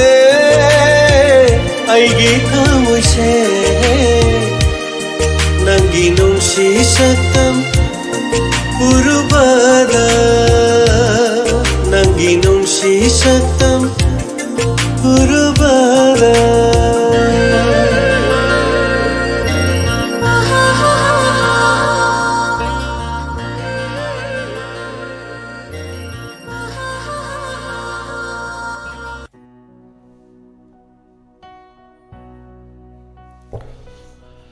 Hanana Tagachari, Nasigi the Maktadi, Matang Sidani Shobatorompering, Lucian Zabagi Abad Luxury. Haying Amuk, Inspector Tayai, Pompamasida Sanduk Jabadanga Sigi Maka, Kari Torka the Gabadu, Kaminas. Hanana Tagachari, Meampanama. Toromasida Ting was Rugabi Bamadi, Toromasida Mapumfana, say Tabiba, start to end, how the Giloy of how we young Bibasina. Equida Hena, Inod Hapiri, Hena support to Vibasigidama. So Tagachari, section eliminacy, Lenasi Pavanatri, Lenasida, Nasijo Saniga Krehena, Lenasi Nabagi, report Malakre, Yamno section Minasi, section Madihena, Favalate, Adaga Tongatonga front line, the lady was saying, booster dose copy, Masimatak Halur was saying, Tama Panchur was saying, booster dose, Kapto Piu, section Lebu, Lenasi Edi Najaru Ravanina, Masigi Awaba Kangji.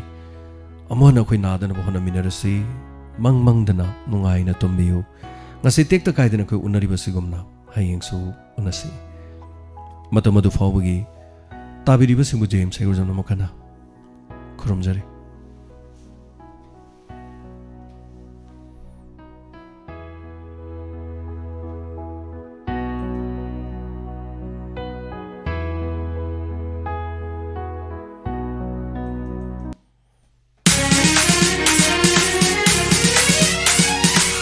Khazuna saklaba laikoni kanuk yade itin famni cheta balai trava changi thawaini Diamond FM radio oh Diamond FM radio 91.2 Diamond Radio Channel